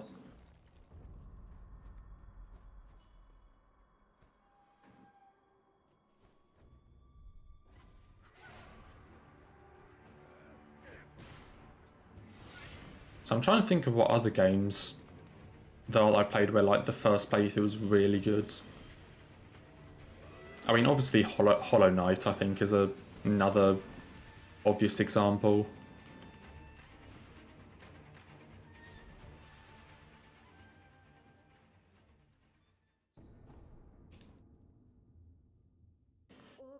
Hollow Knight, Wind Waker from Zelda is also another one that I really, really liked. I remember like Zelda games I always did in batches, or like the playthroughs I did in like really long sessions.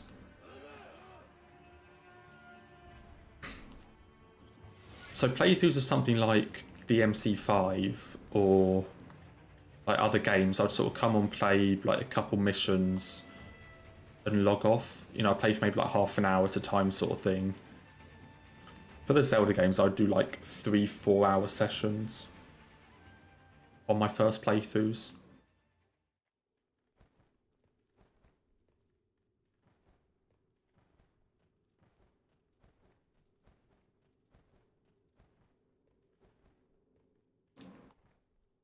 Like Wind Waker and Skyward Sword I absolutely loved.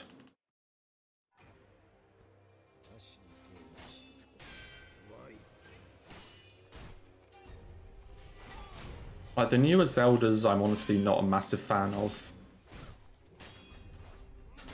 like Breath of the Wild I don't really like that much. It's definitely my least favourite 3D Zelda. And I'd definitely put it below some of the 2D Zeldas. And then Tears of the Kingdom I think is better, but it's still not amazing in my opinion.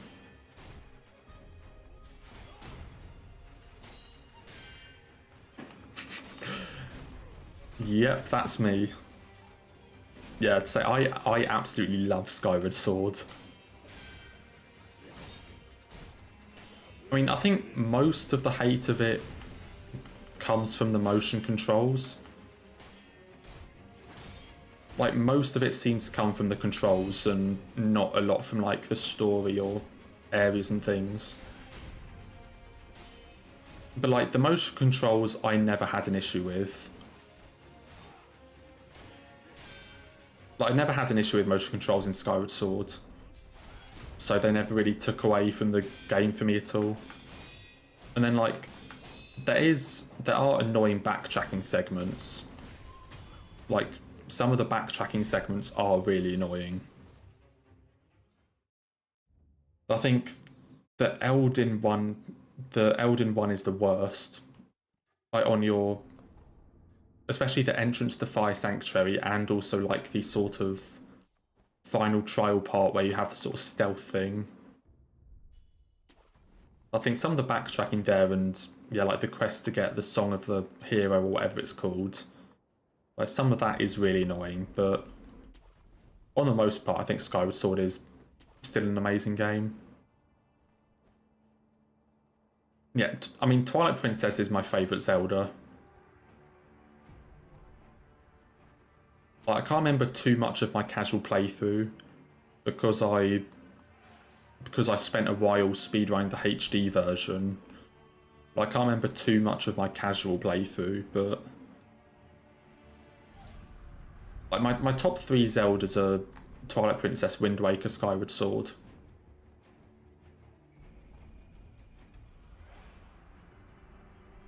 I kind of want to replay Wind Waker and Skyward Sword. I haven't done them in a while.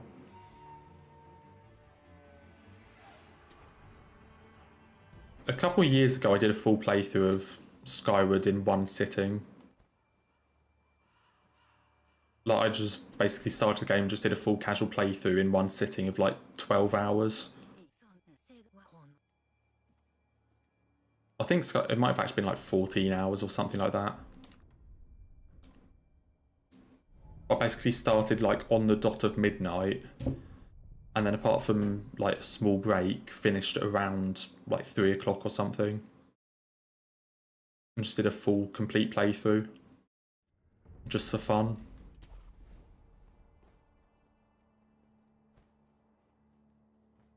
Yeah, I really don't understand why they haven't put Wind Waker or Twilight Princess on Switch yet. Like, you have the free versions. Like, you have the HD versions of them, rather. Like, you have Wind Waker HD and Twilight Princess HD on the Wii U. They're there, they're ready to go. It's free money.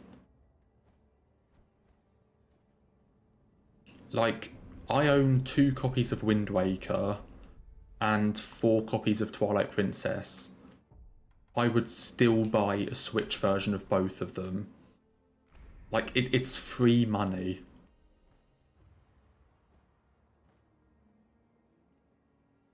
I don't understand why they haven't done it yet.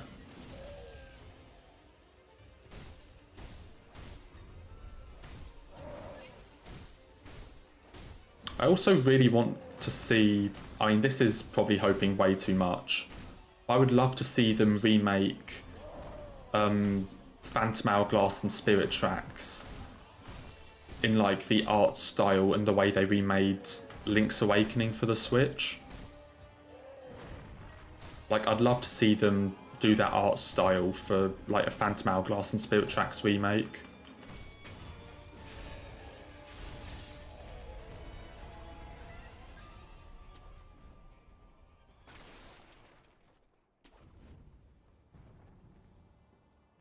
I mean, I think my Wii U still works. I haven't switched it on in probably like over a year at this point, but it should still work.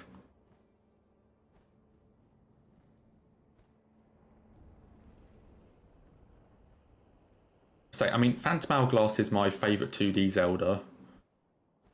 And it's also my first Zelda game. So, like, Phantom Hourglass is an important one for me. Being my first Zelda game, and it's what got me into the series. And, well, actually, there is also a really convoluted path that I can say that Phantom Hourglass is the reason that I got into Souls. You know, by going down a really convoluted path, but I would love to see them remake those games for Switch, but yeah, like, let's be realistic, it probably won't happen. I mean, Hourglass released in... When did it release? Hourglass was 2007, I think. It's like, maybe you can have some, like, copium that they would do something for its 20th anniversary. But they didn't for the Oracles, so... You know, I doubt they would. But hey, I can hope. I can hope that they would give us, like, Phantom Hourglass.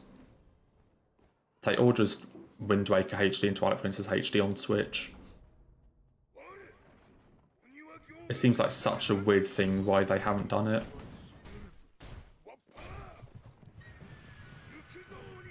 I can always be deluded and hope. That's how it goes.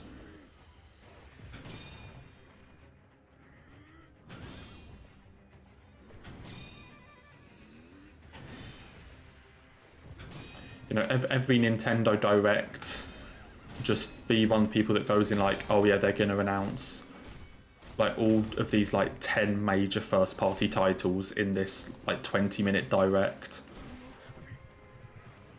And just go into everyone like that.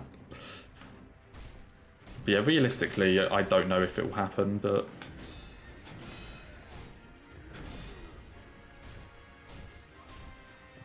Especially now that they're doing a lot of like virtual console stuff. Or, I mean, Switch Online, whatever it's called. But now that they're putting a lot of... Now they're putting a lot of games like onto Switch Online...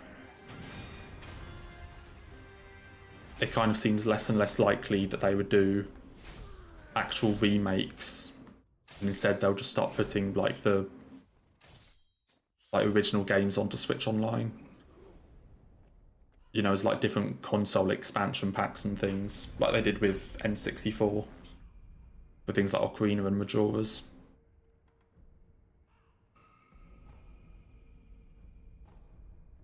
I haven't actually watched Nintendo Direct in a while. I think the last one, I don't know how many they've done recently, but I think the last one I saw was the like last one before Tears of the Kingdom came out, where it had like a trailer at the very end. I don't know if they've done one since then, but like I tend to watch the holiday ones that they do in sort of October, November time. But unless there's like a massive first-party Nintendo game that I'm really excited for, you know, that's like coming out soon that they might have a trailer in, I don't really watch the directs.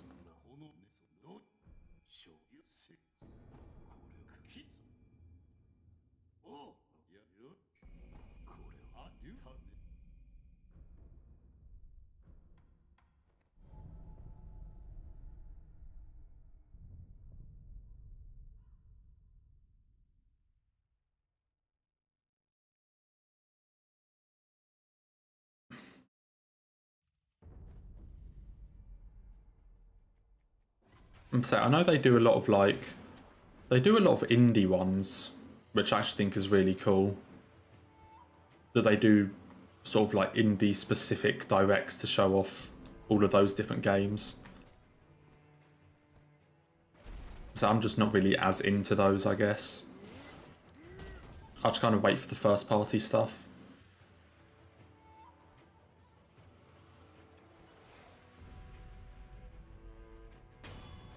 Still waiting for Mario Galaxy 3 though.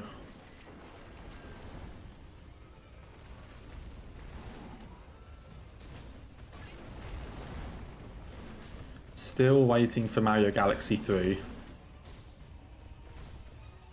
Or Twilight Princess 2. Although that was Link's crossbow training. Oh come, how does that hit me? Though it is not happening today. Yeah, I tend to look up what they announce, like, I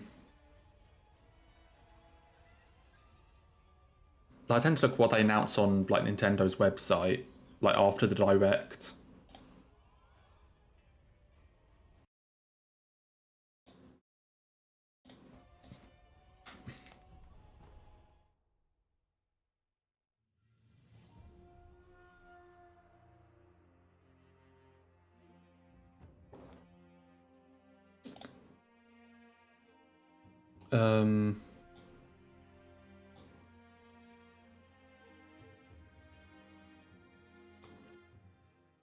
Why is live split broken?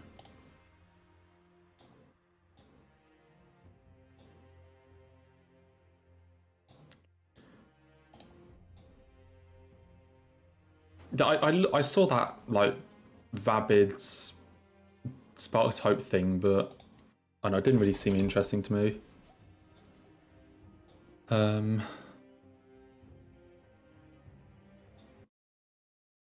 Oh, hang on.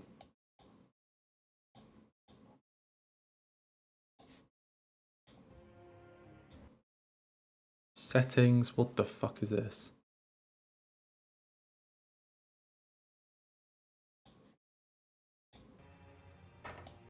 Okay, I don't know why this is keeps starting stopping, hang on. Settings, website, okay. Where's my live split thing gone? There. There against game time.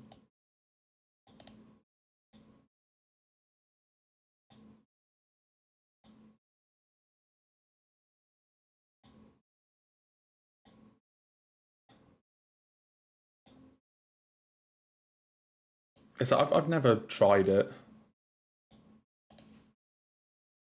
Open layout.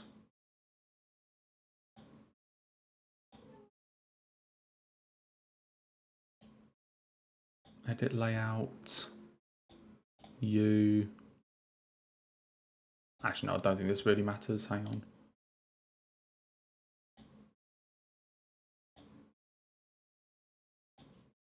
Okay, I want to see if this works.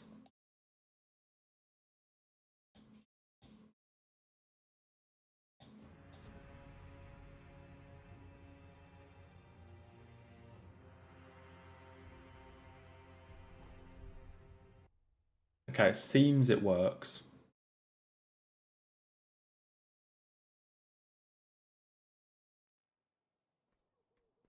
And if I warp...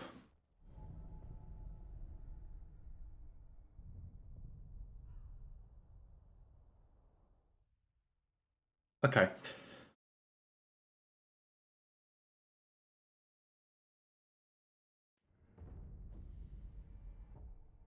Right, what I am going to do, because no hit is not happening today.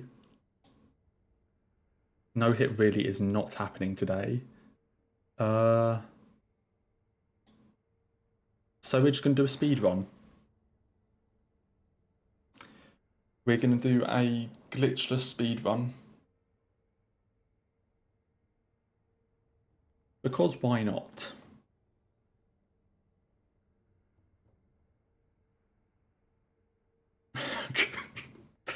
I gave it 2 hours. No hit is not happening.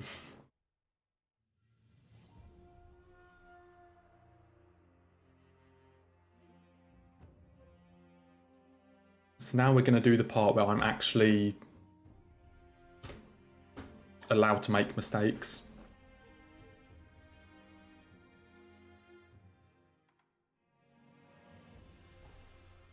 Hey, I'm actually allowed to make mistakes here. I don't have to worry about getting hit. It's going to be amazing.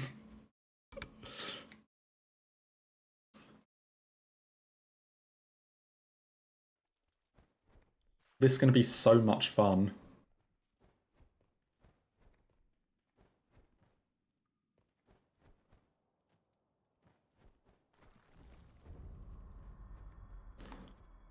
Yeah, so I mean,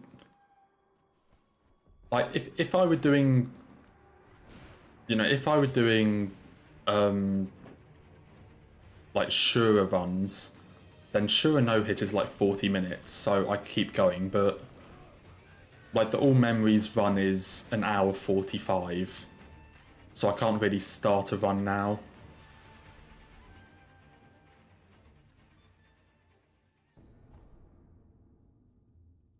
So I'm just going to do a run where I'm actually allowed to make a mistake. And also, I don't actually know if I've ever done Shura on this, like on stream. Because all the stuff we've done has been like purification or something.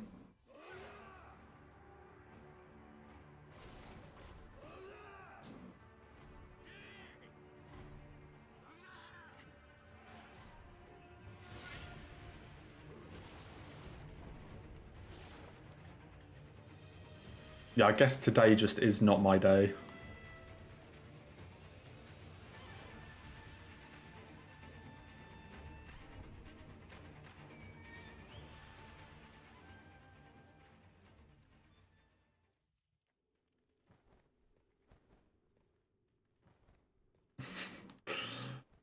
It's definitely been an interesting day, that's for sure.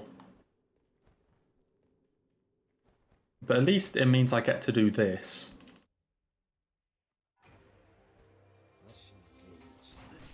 I just get to die to Genichiro.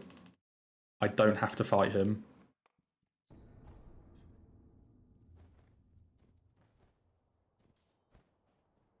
God, it's actually like a different game. When you don't need to worry about missing like one deflect. It's actually such a different game.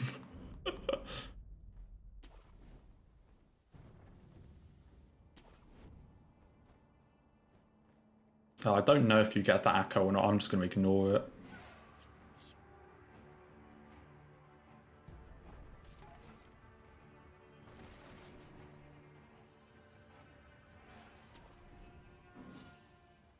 Oh, this is so funny. No, wait, I want to go down here. I want the Gatchines. I'm doing glitchless.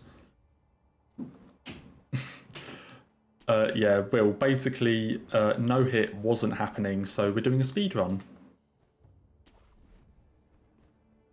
I gave it 2 hours to try and get a no-hit run going. The game wasn't having any of it, so this is what we're doing instead.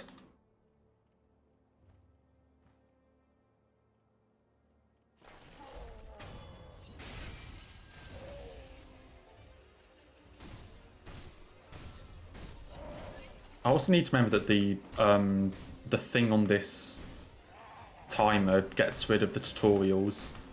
So I keep like waiting to have to close a tutorial and then it doesn't show up.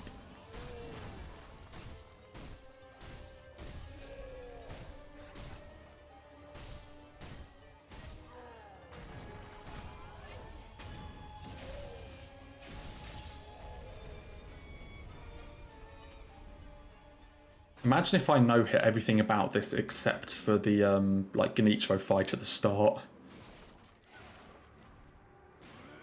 I mean, actually, I'm not going to because the ball strategy is going to be different.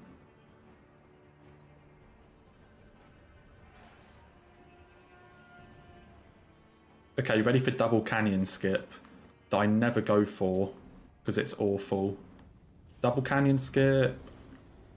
Fuck. Double fuck.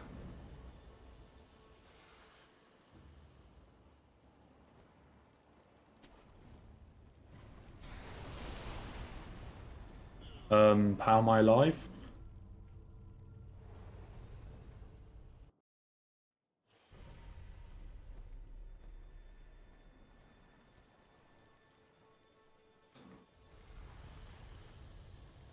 No, I'm dead. Okay, don't go for double canyon skip.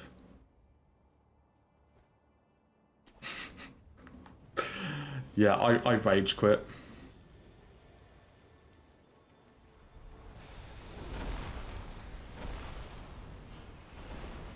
I absolutely just rage quit.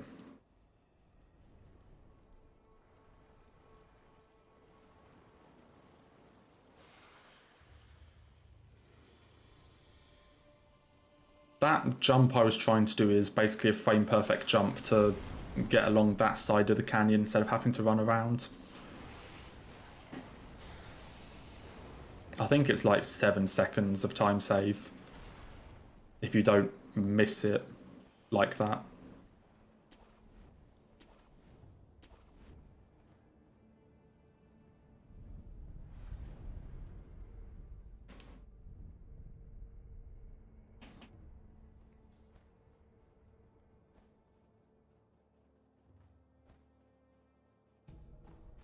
Okay. Now fighting Gyobu without needing to worry about missing a deflect.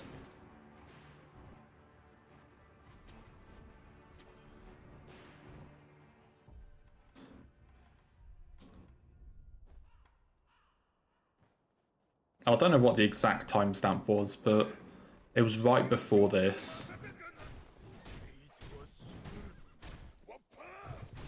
Okay, I don't know a speedrun strat for this guy, so I'm just gonna fight him.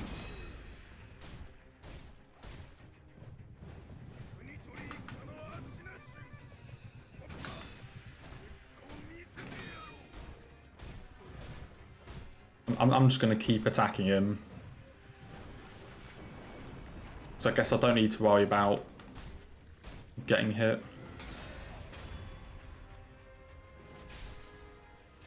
Life at the moment is 2 hours. But say the all memories run is 1 hour 45, so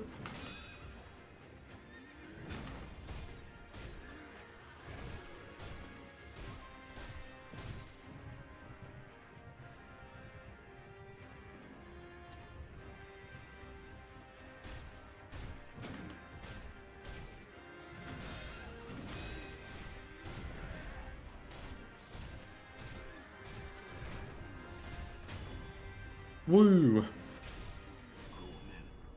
I think that was actually a nut hitless Kyobu. Oh no. All that time I lost on Gyobu today, all those attempts.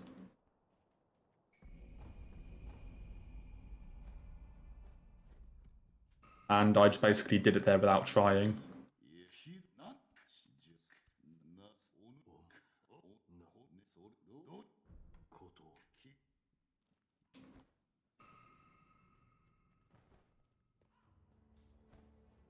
Okay. I think that's all the speaking to each and I need to do.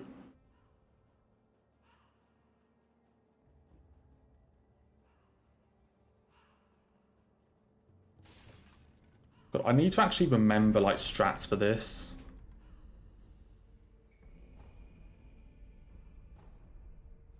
Because it's been so long since I've done one of these, and I need to actually remember to like, you know, the strats you do for this versus hitless.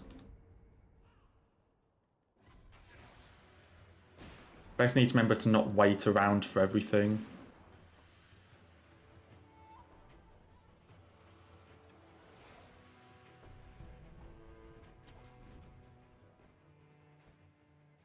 I mean, hey, you're getting a long stream Friday and Saturday to make up for it, so... Okay, this is going to be so nice. Something we're not allowed to do in hitless.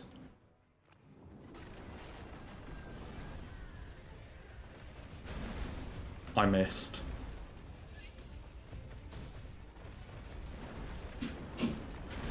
There we go.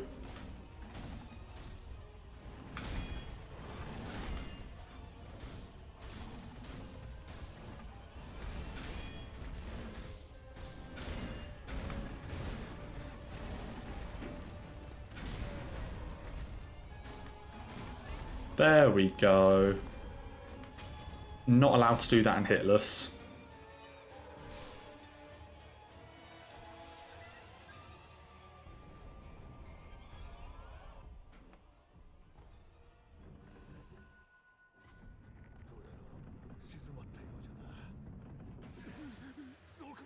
How long is a long stream? Don't know.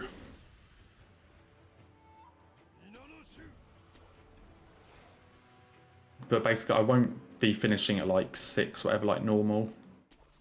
I'll probably go on for a lot longer. Might even see if I can start earlier, I don't know.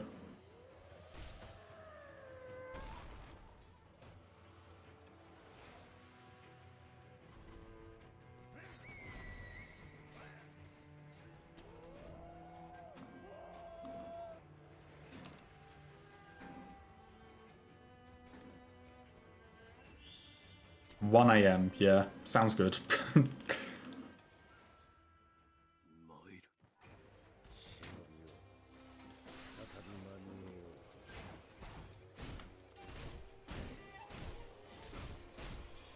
I'm trying to think where I actually want to go in this run.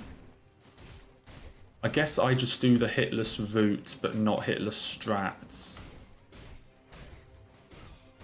Like, I still go to Senpo next.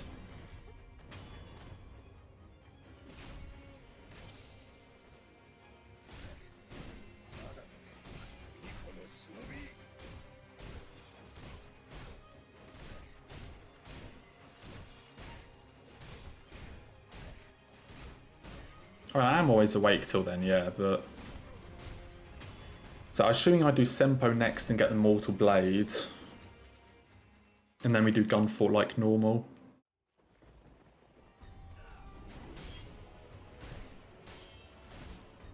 Wait, I can do this? Oh my god, I can Reflex Lightning. Oh my god, I can Reflex Lightning. Oh, this is the happiest I've ever been. I can Reflex Lightning.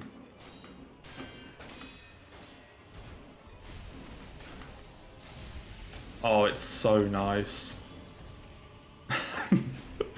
It's so nice.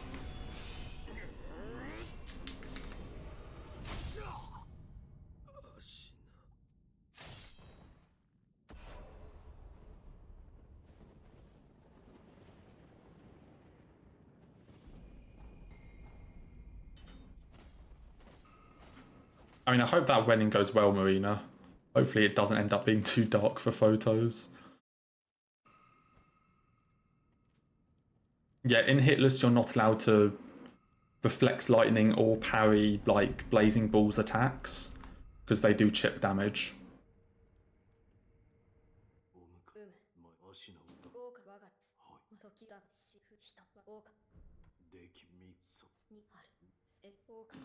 It's also the thing I did with Bull where I was actually parrying its attacks instead of like running around after it. You're not allowed to do in hitless either.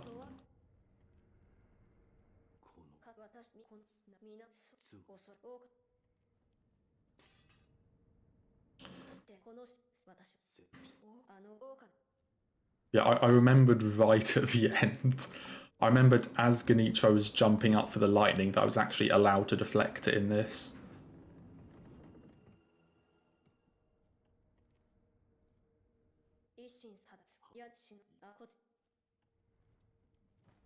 Yeah, I guess sometimes the locations just don't suit photography, and there's not really anything you can do about that. You just kind of have to deal with it.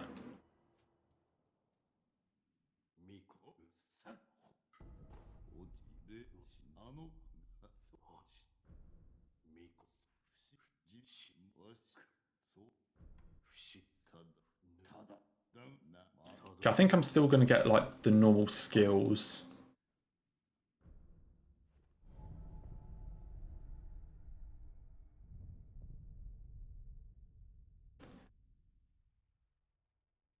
For what wheel? Like every boss and mini boss for what? For this run, I'm just doing Shura, which is the shortest ending.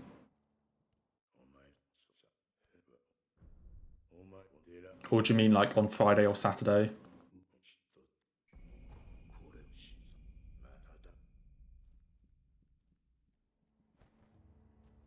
Yeah, for this is just the shortest ending.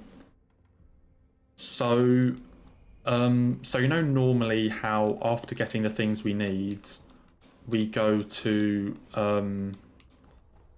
Ashna Castle, and then you know how we fight Owl in Ashna Castle, like how we put him in the corner.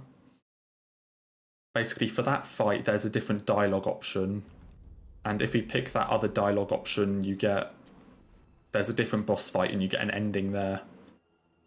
So I'm just doing that. So basically, do everything up to where we would fight Owl, but then we just pick. We pick the other option, which means instead of Owl, we fight someone else.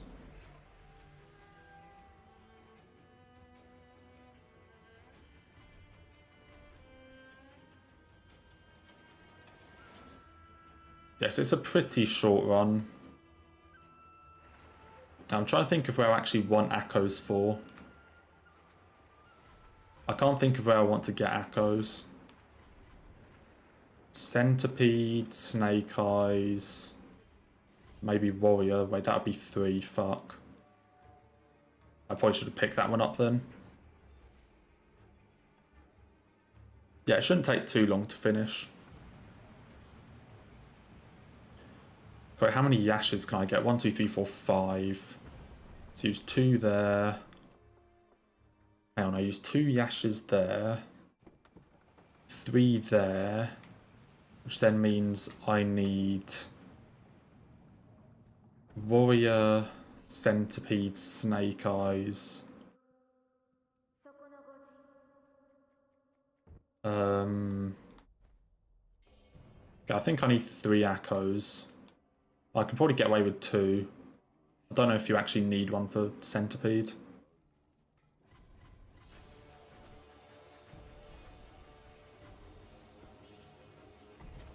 And how many confetti can I even get on this run? There's the ones in there.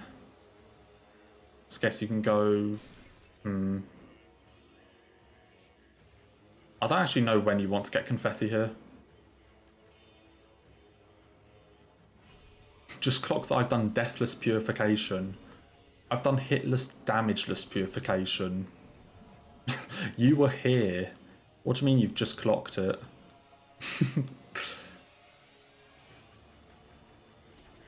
What do you mean you only just clocked it? Also, I did not mean to go this way.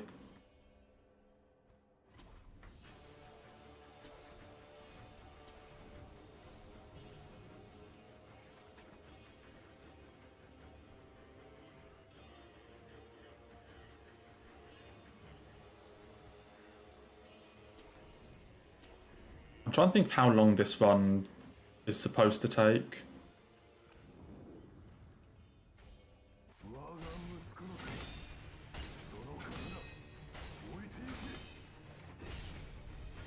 You didn't notice that Deathless and Hitless could be in the same run. I'm sorry?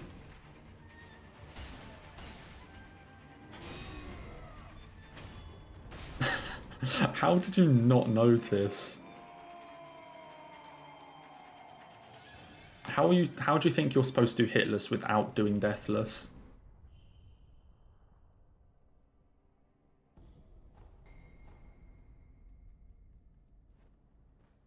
I mean, that is quite a useful revelation. That is a pretty interesting revelation to learn.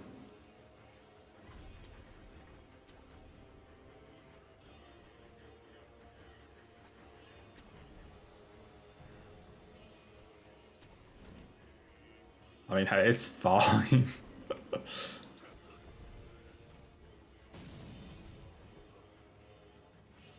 I can also open this door in a speed run.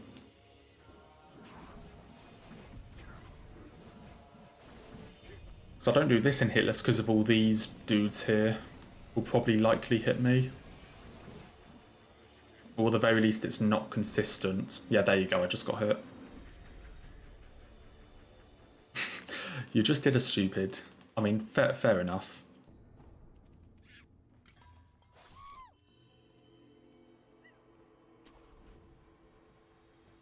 Fair enough.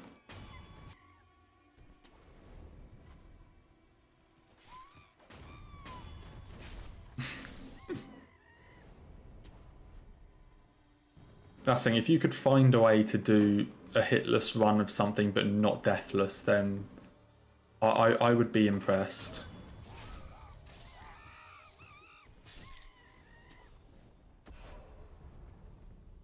Ring the bell!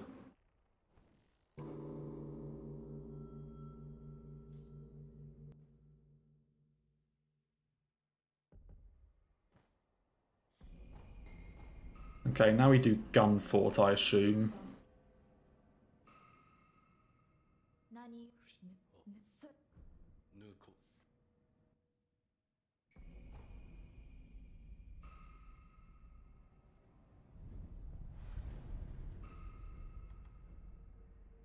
How many skill points have I got?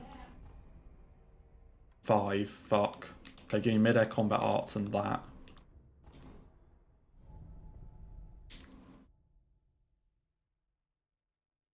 I mean, that still wasn't deathless though. Like, even jumping off the bridge, it's not a death.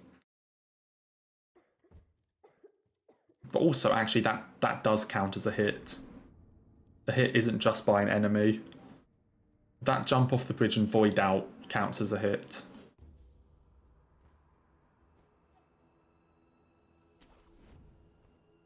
So, might not have been by an enemy, but it was still a hit.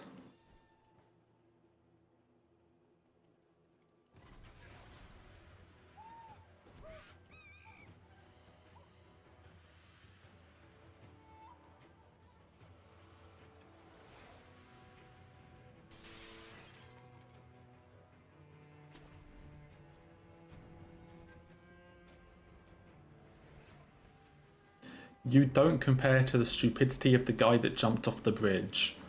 Are you sure?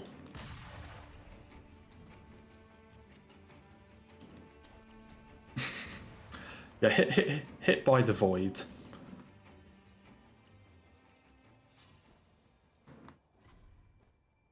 Oh my god, I did it again. But it's lucky this isn't a hitless run.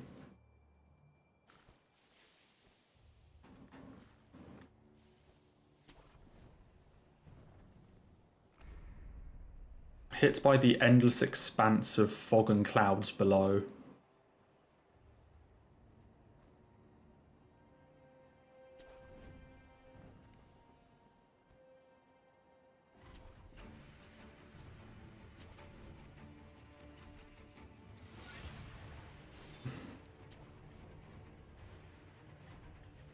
I'm trying to think what idols and things I need to get.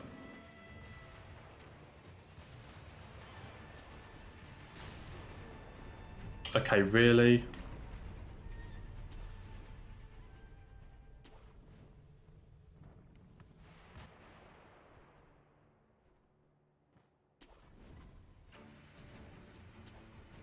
What, hello? Not entirely sure what's going on here.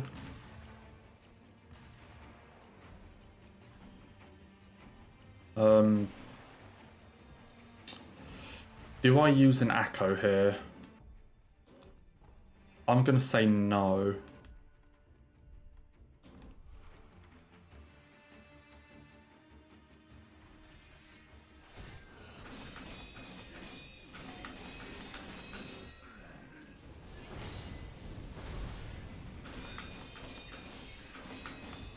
So I think I was supposed to pick one up that I didn't.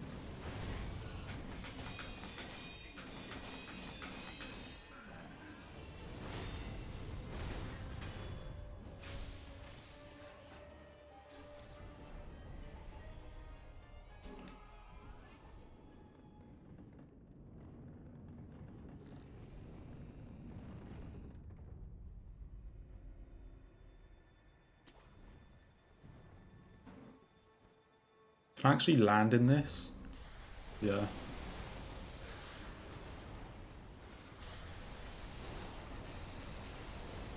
Again, then I think I need to get this idol.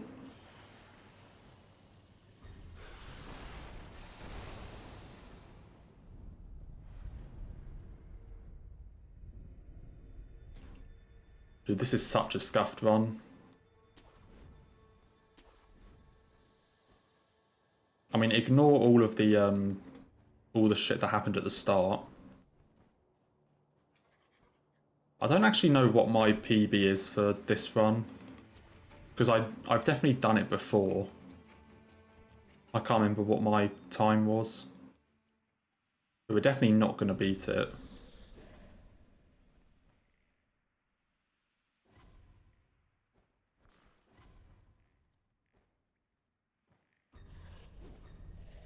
Yeah, and the idea is that I don't get any idols here, so after Monk I can just go straight back to that one.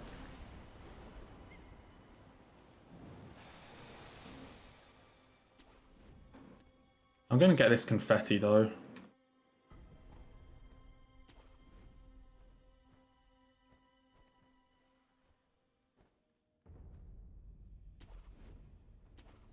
No, why are you grappling there? Probably 50 hours. Sounds about right, yeah.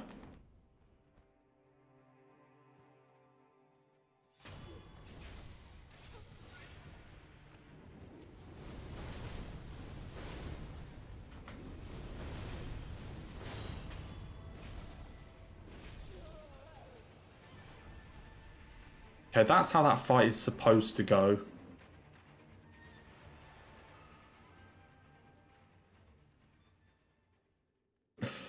That's how that fight is supposed to go.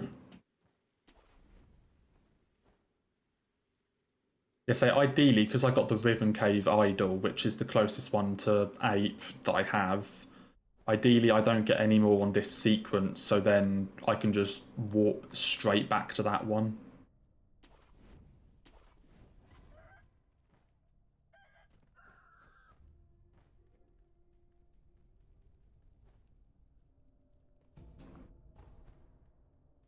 Pick up some Yash.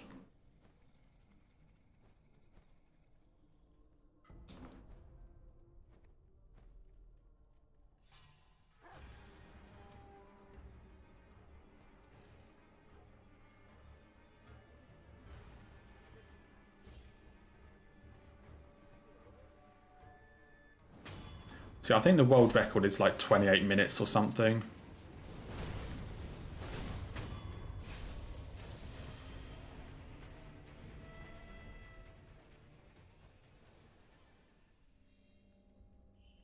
Okay, now we just need to run all the way up to Monk.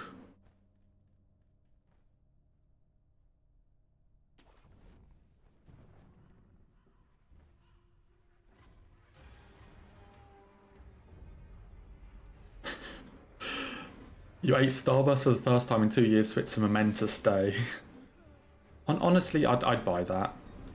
I'd say that is quite a momentous day. A very important activity. I haven't had Starburst in a while. Definitely not 2 years, but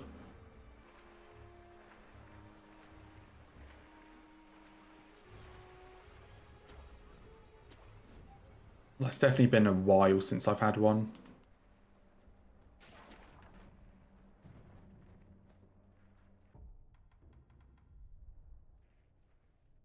Oh, wait, and I should probably also be putting like confetti on or something, I don't know. When I should be swapping to Yash as well.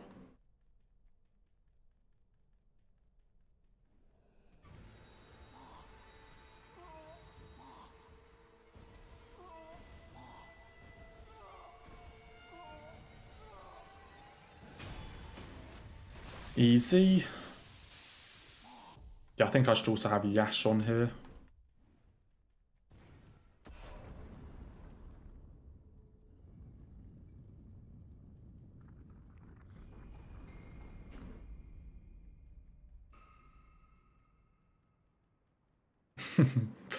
One of the most momentous things to happen. And yeah, now when I get this, this should now just take me back to before Ape.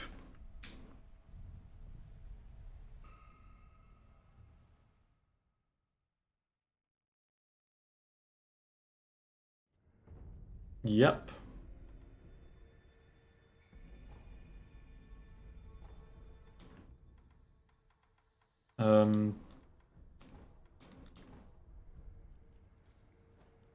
I don't know if I actually need to get any skills there, but...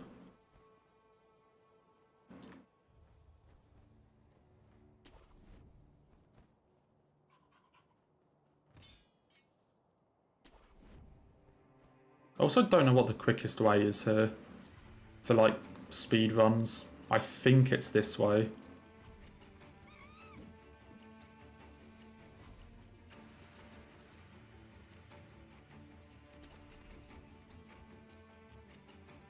And I should have 4 Yashes so I can use 1 on each phase.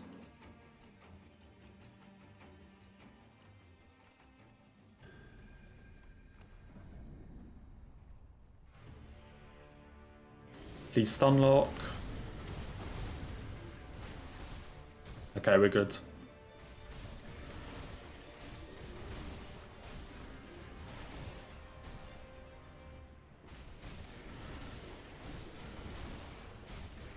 I mean, Ishin is a really difficult fight, but I think the thing with Ishin is you need to be really aggressive. Like, you need to deflect, you can't really dodge anything. But you want to be really aggressive with him. And basically just keep attacking.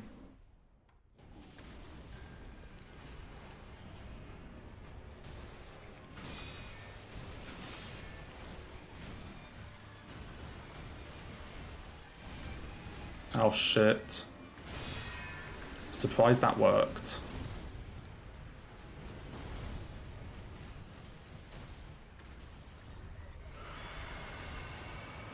I mean, yeah, the sword phase is quite easy, but the spear does add to the difficulty somewhat. Just because there's a lot more combos.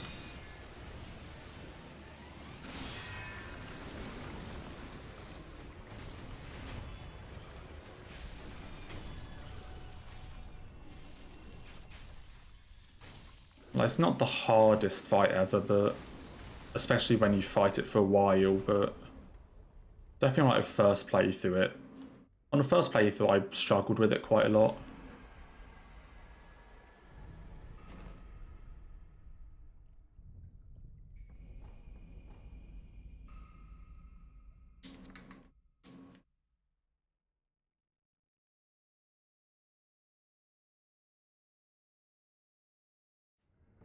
Okay, let me just get this memory.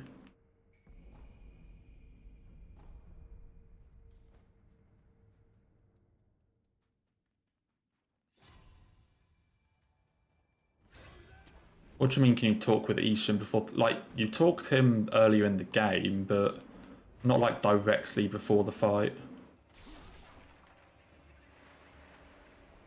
And then I think this is a Yash. Yeah.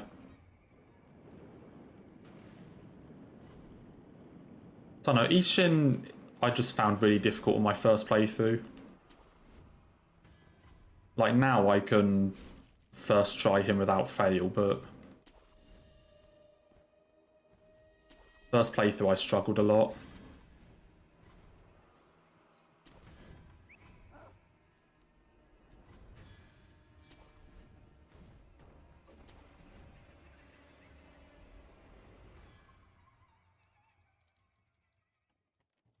I mean, you speak to him earlier in, like, his tower. Because he tells us about the mortal blade so that we can get screen monkeys. Okay, and here are the 2 extra bosses.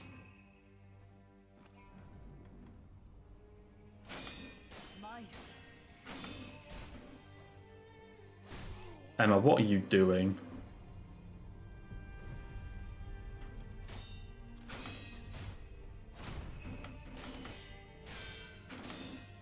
Yeah, he's the old dude that we speak to.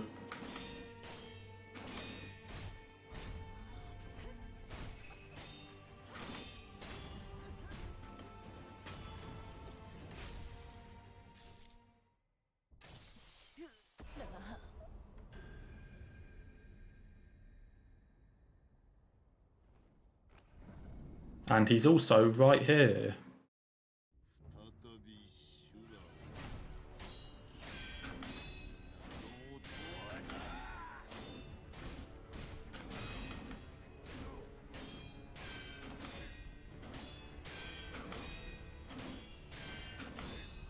Yes, there are two versions of Ishin you can fight as the final boss, depending on which ending you get.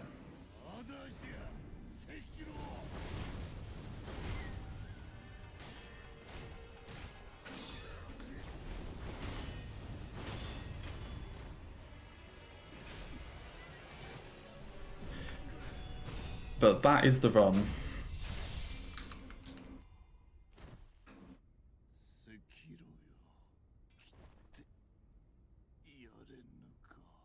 So this Ishin that we just fought here is basically old, still alive Ishin. And then after Divine Dragon, that's still alive Ishin. After Divine Dragon, Ishin normally dies. And then the Sword Saint Ishin that you fight is like the resurrected, like prime version of him.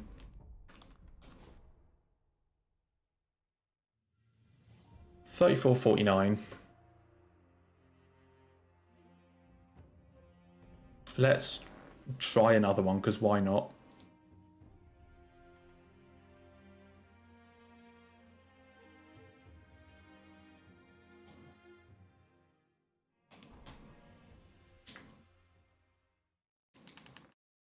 Let's just do another one.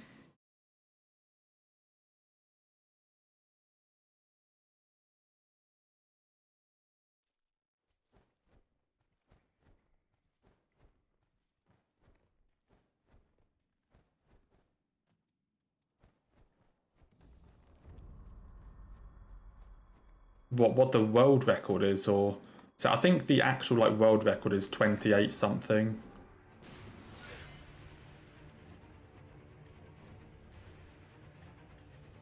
But say it's going to be a completely different route, or like pick up different things.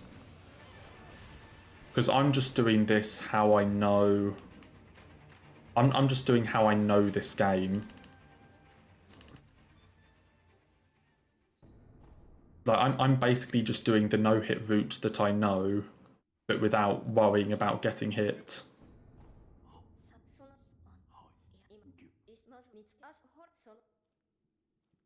Because I don't know the speedrun route. So it probably doesn't get the skills or picks up items in different places or whatever, but...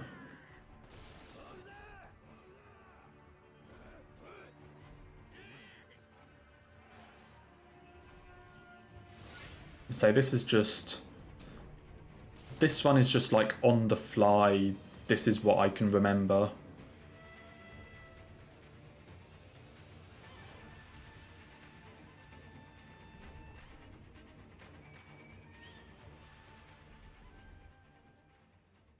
I say this just on the fly what I can remember to do. So, like this isn't going to be anywhere near the record. I think my PB is 32 something, like from when I did this a couple years ago.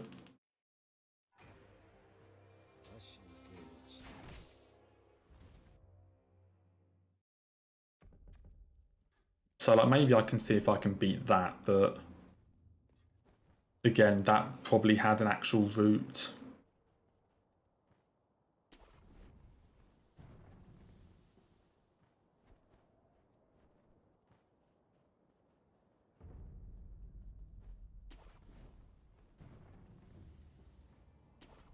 I mean, I guess maybe if I don't get Makiri for Armored Warrior, that would save... I don't actually think that would save that much time.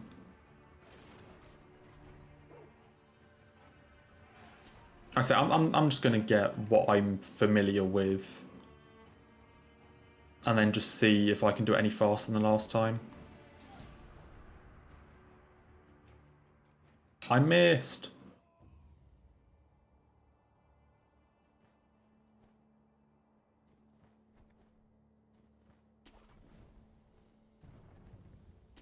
Uh, 18 minutes will be with glitches. So that'll be like skipping Ogre here.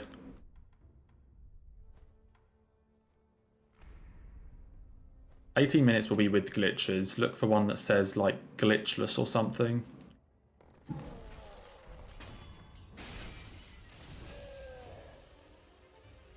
So I don't know the glitched route well enough. Or like, I don't know the skips well enough to try it.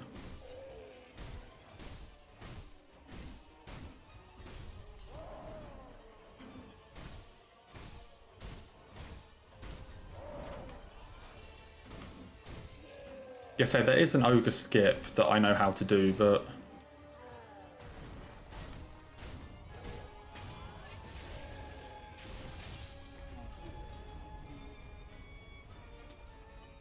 But there's like, there's a lot of air swimming stuff that I don't know how to do. Well, I guess in particular, the only glitch I don't know how to do in the full glitched run is ape skip. Like that version of ape skip that they do.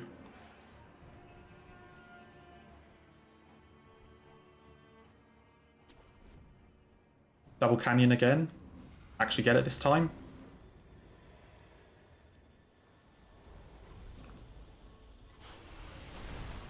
No.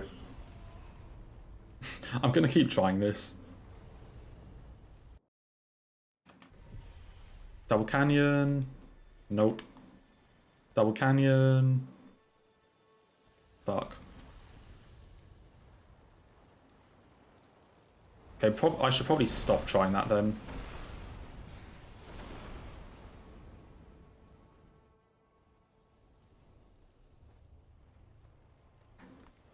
Ah, shit. I was trying to do that jump as well. Because you can skip that one as well. Double canyon. It's a frame perfect jump, okay? Can't be some slack. I have 1/60th of a second to press the X button.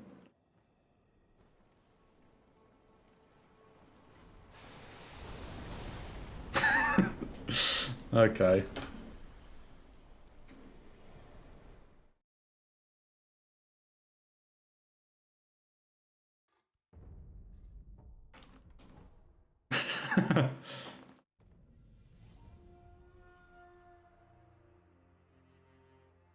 Yeah, I'm trying to remember how to do... I don't know.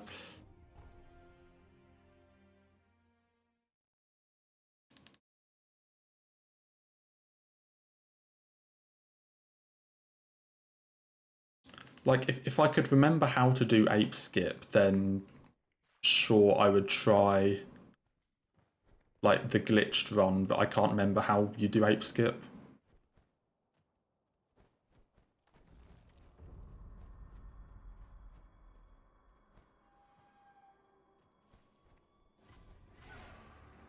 Like, I know there's the version without air swim that I kind of know how to do, but I haven't done it in a while.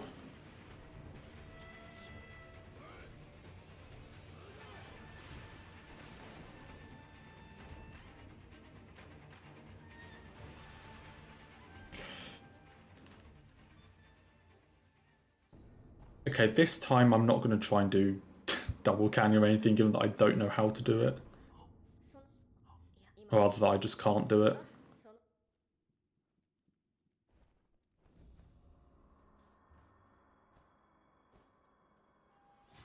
Let's just ignore that.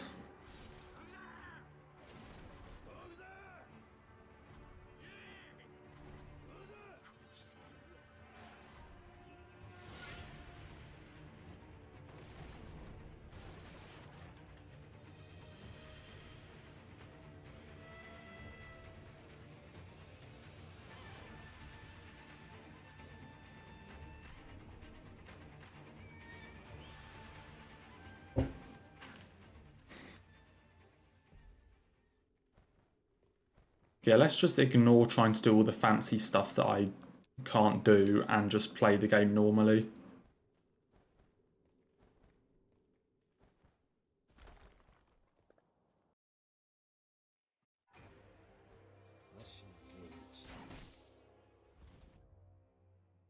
Yeah, I should stop trying all the parkour stuff.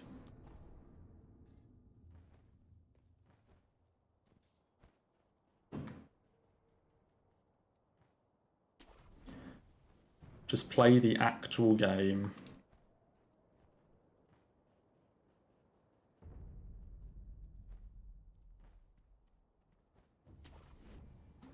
I mean, there are still very minor parkour things that you need to do, but...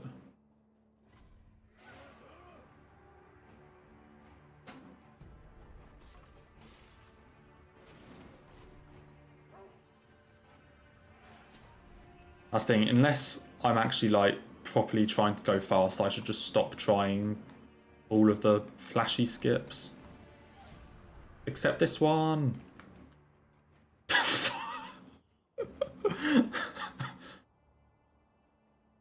Except this one. There we go. If my camera angle was correct, I would have been fine.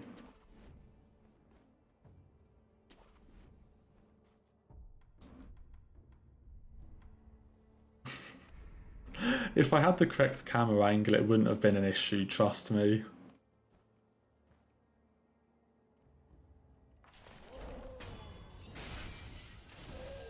Yeah, I should just stop trying this shit.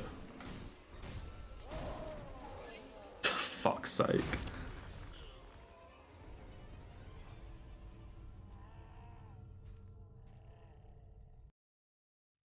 You know what? We're skipping Ogre.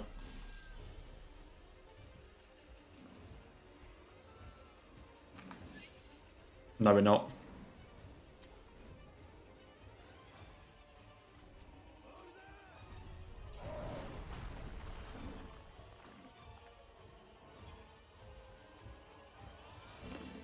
There we go.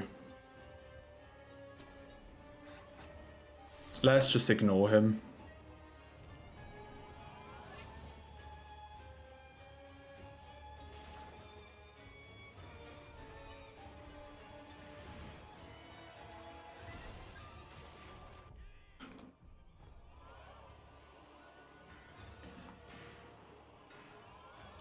And do you know what? That jump has the same difficulty as? You guessed it. Double Canyon.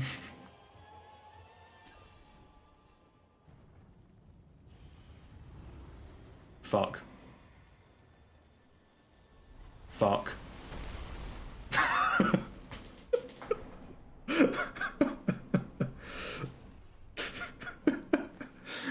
Oh my fucking god.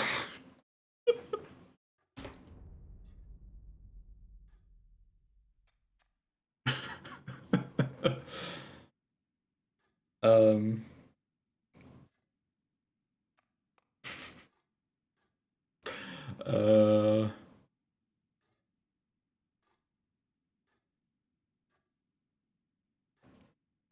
Maybe we don't do that. Maybe we don't do that.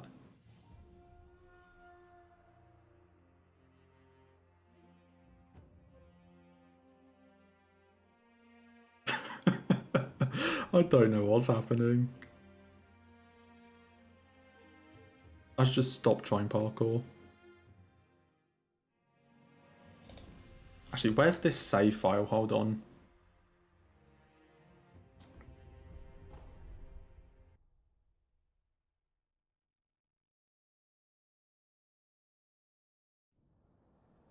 Oh yeah, it is up here. Cool.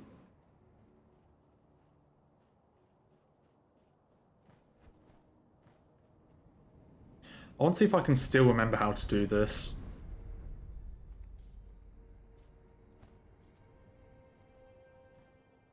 Not like that. I cannot remember what you do here.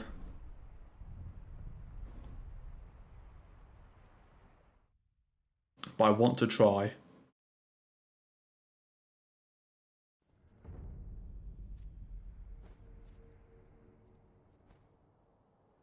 Okay, where is it?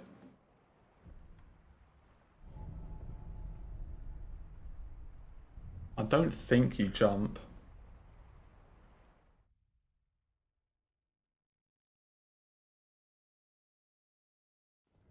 I don't think you need to jump.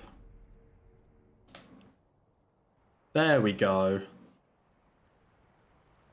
I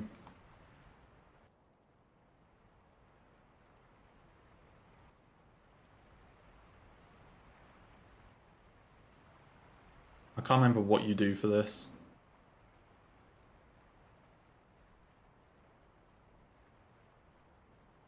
I cannot remember how you do this skip. Ah, fuck. Okay, you're supposed to jump there.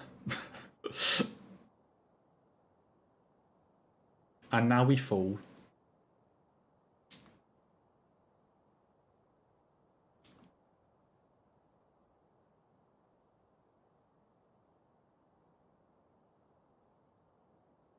I'm going to open up the cheat engine table because I actually want to try and do this again. I haven't done this skip in ages.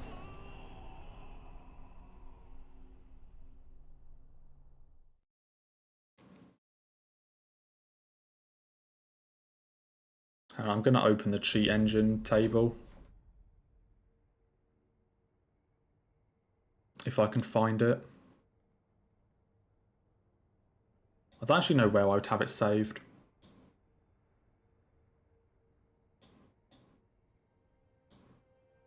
You.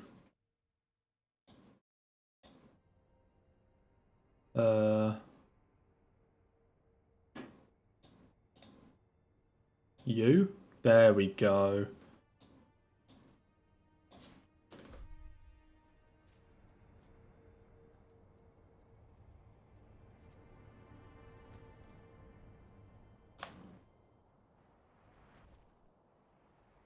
Yeah, this is a slightly different look at Sekiro. Basically, this is just showing all of the collision that you can stand on, so that I can hopefully actually do this.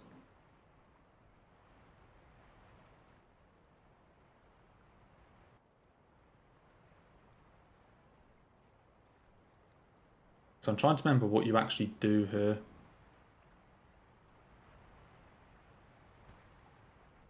Not that. Okay, I still managed to fuck it up. I can't actually remember what you do there.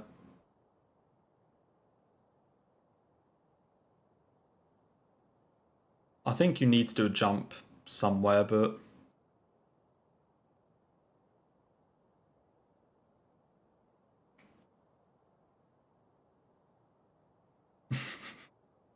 I think you need to jump somewhere there, but I can't remember. I haven't done this skip in ages.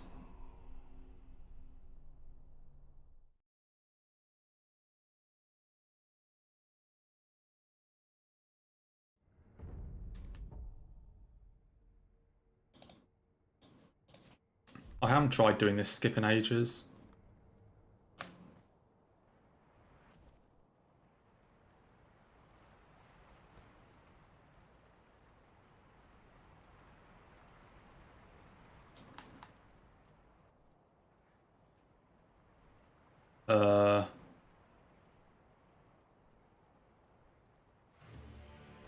Oh yeah, now ape aggroes.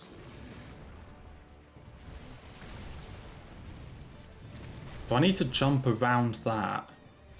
Oh god.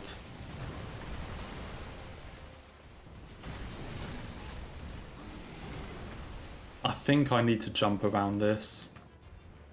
I failed. Oh no, I think you jump across. Whatever, I give up. Hello, Anis. I give up trying to do that skip. I haven't done it in ages. I need to relearn it. And we get to wait for the game to time out again.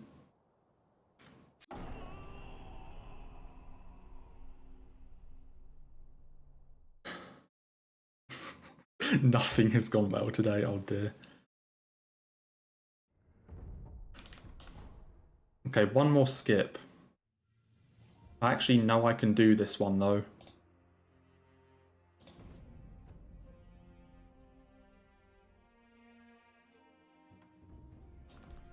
I mean, it is keyboard only, but I actually know I can do this skip. Oh shit, hang on.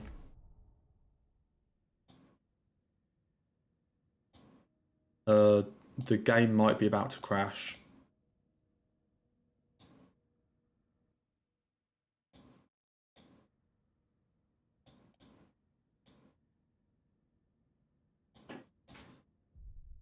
No, I think we're good. I mean, I've already showed Tree Monk Skip. I showed it a while ago, I think, or like a couple streams ago, just for fun. Okay, this skip is keyboard only. Or, well, I mean, it's basically keyboard only. So time to do this on keyboard and mouse.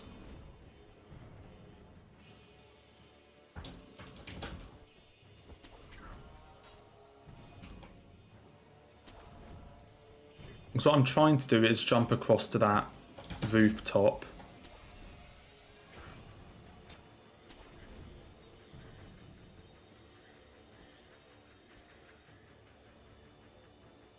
Yeah, I'm trying to jump onto that rooftop.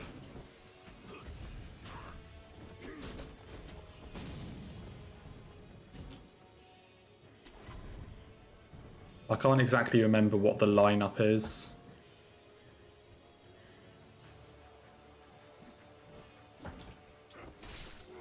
Ow.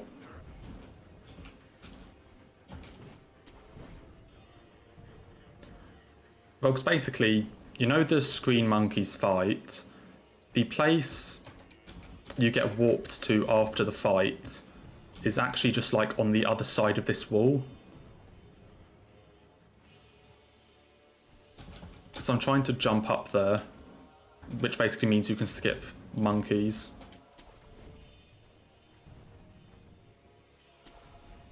But I can't actually remember what the angle is that you want.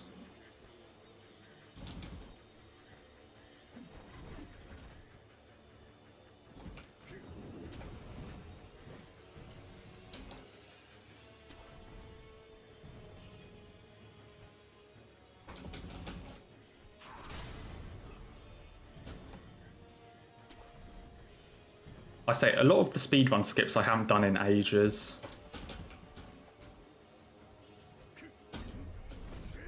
Because, of course, I'm not a speedrunner.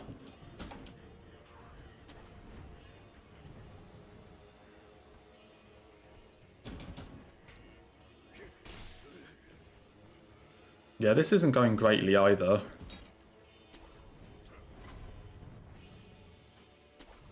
This is another of the jumps that requires it's a frame perfect jump.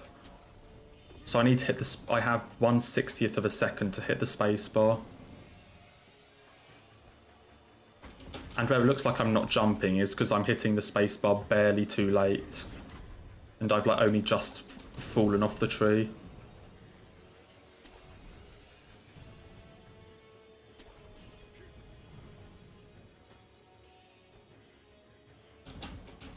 It's like I am hitting the space bar, but I'm hitting it slightly too late. But that's what's supposed to happen. Like that sort of thing where he sort of runs down the tree slightly and then jumps. That's what I'm trying to do.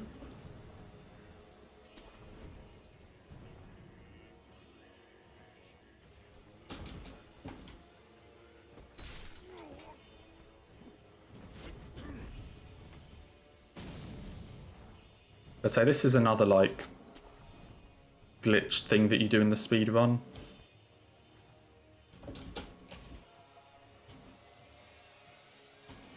I just want to try and get it once.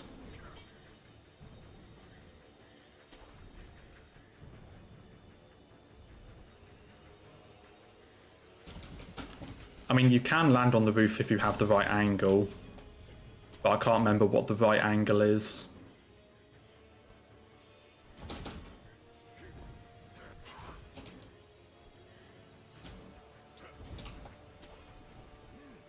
I can't remember what the right angle is.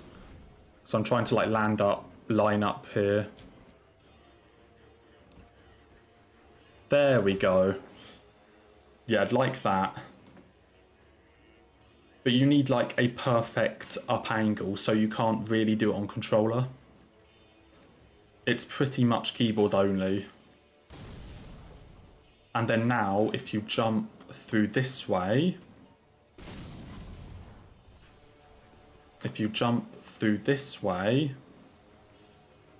you land in here.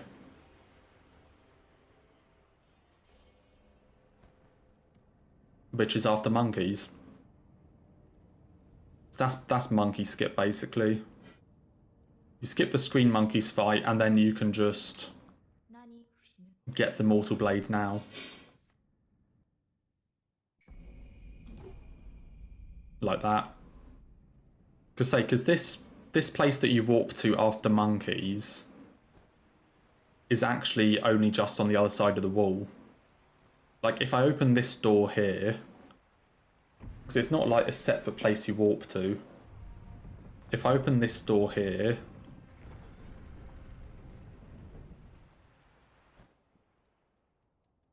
it connects right back to where you enter the monkeys fight. So you can basically just jump up onto the roof and just skip the fight.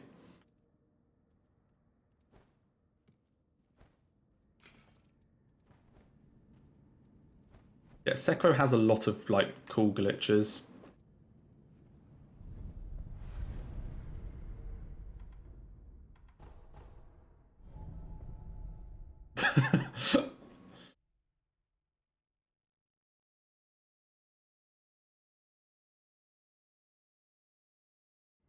Yeah, as far as like FromSoft games go, Sekiro's probably has the best glitches.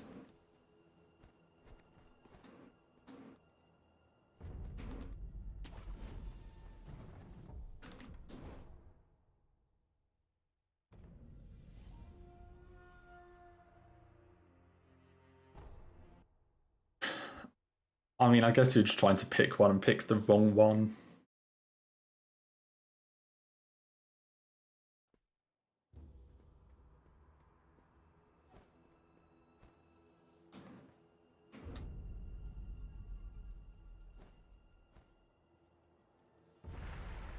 Oh right, I don't have swimming on this file.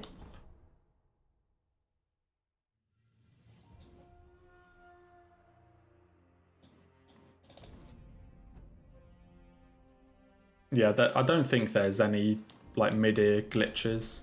There might be one with the bridge version.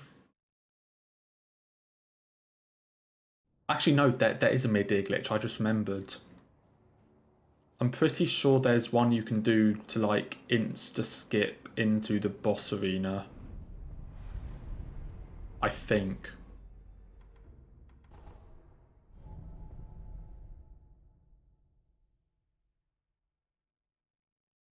Because I think the way Midir works is that the boss version of Midir is always there. And then basically if you go to the entrance to the Midir boss fight without killing the bridge version, there's just a fog wall there. I think there's a glitch you can do where you basically clip out of bounds and fall into the arena, and then you can fight boss Midir without needing to fight the bridge version.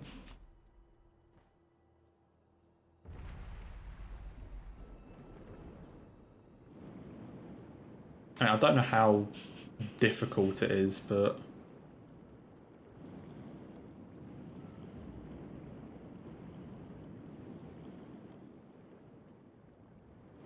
anyway, who wants to go swimming through the air? No, the boss Midir will still spawn, but it means that you can fight the boss Midir without having to fight the bridge version first. Also, yeah, this is like the single biggest Sekiro glitch.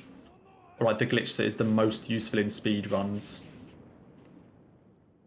It's useful enough to the point where there is a category in Sekiro speedrunning that allows every glitch except this one. Because it's a big enough glitch. But yeah, this is air swimming. Called that for obvious reasons.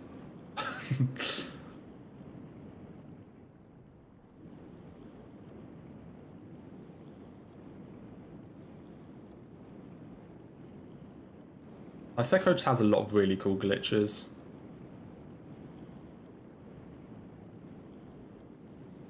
Like I said, I tried doing ape skip and failed it. You can skip true monk, you can...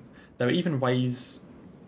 There's a certain glitch as well that is really difficult to do, and I've never done it, but it also skips a lot of stuff.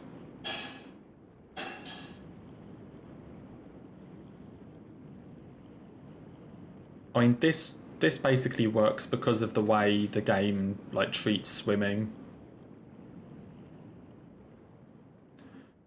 So rather than always knowing if you're like in water or not, the game, like, you sit on top of the water, but then to dive into the water you have to press a button. So when you press a button to dive in the water, the game then considers you underwater until you press a button to get out of it again. So basically, by getting into water out of bounds, where there's no like walls keeping you in, you can then get back in bounds, but because you haven't surfaced from the water again, it still thinks you're underwater and gives you all of the movement.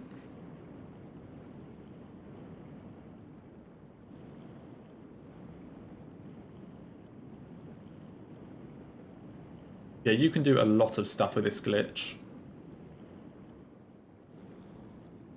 Like, you can do this all the way to Fountainhead Palace without needing to like take the normal warp there. So no, normally we go to True Monk and then... Oh my god. So normally you go to True Monk and you go to like the cave after, and there's a cutscene that warps you into Fountainhead.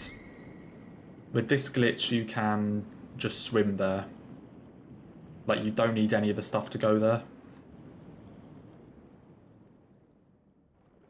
Yeah, you can pretty much do this to any boss arena. The only thing is you need a way to get into water out of bounds, and then to actually fight stuff you need a way to get back in bounds, which normally means finding some inbounds water that you can surface in.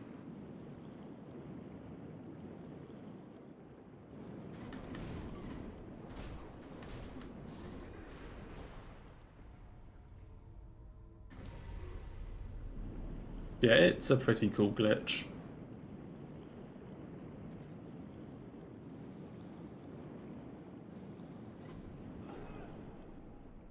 Oops.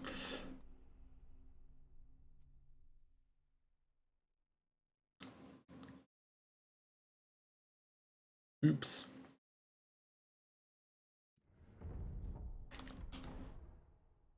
Yeah, sometimes they'll like kill planes and things, and also you can like time out and all this other stuff, so sometimes you just swim into something and die.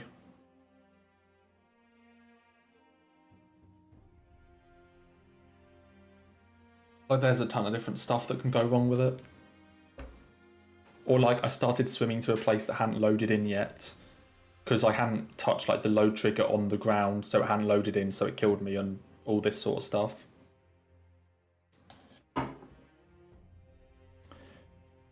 But anyway, that is going to do me for today. We don't talk about the no-hit runs today. They were fucking abysmal.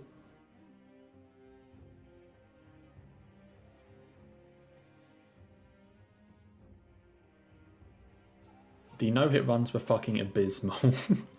Very productive day. We fucked around for 2 hours, failing to get past Gyobu and Bull. Then we fucked around for about 40 minutes in a glitchless speed run. And then we fucked around for 20 minutes with some different glitches. So, very productive day. Yeah, longer streams Friday and Saturday. So, hopefully I'll be better at no-hit then. Hopefully I'll be doing better at no-hit and we can actually do some runs instead of fucking around for 3 hours. But yeah, don't know how... They'll probably be relatively longer. Like a couple hours extra, at least. But yeah. I mean, we'll see how long they are, but... Yeah, so streams Friday, Saturday. And also, if all goes to plan, the Ul'Radan Elden Ring video will be out tomorrow. I kind of forgot that thing existed for like 2 weeks. But if it goes according to plan, that will be out tomorrow or Friday at the latest.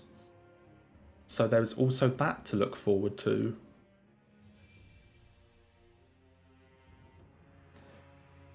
But yeah, that's going to be me done now. So longer streams Friday, Saturday, more no-hit. Hopefully we'll get some better runs. I might actually practice as well. That'll be a first. And then all Radahn run video either tomorrow or Friday. So pretty good couple days coming up. But yeah, so hopefully we'll see you all Friday or Saturday or on the video. So until then, take care.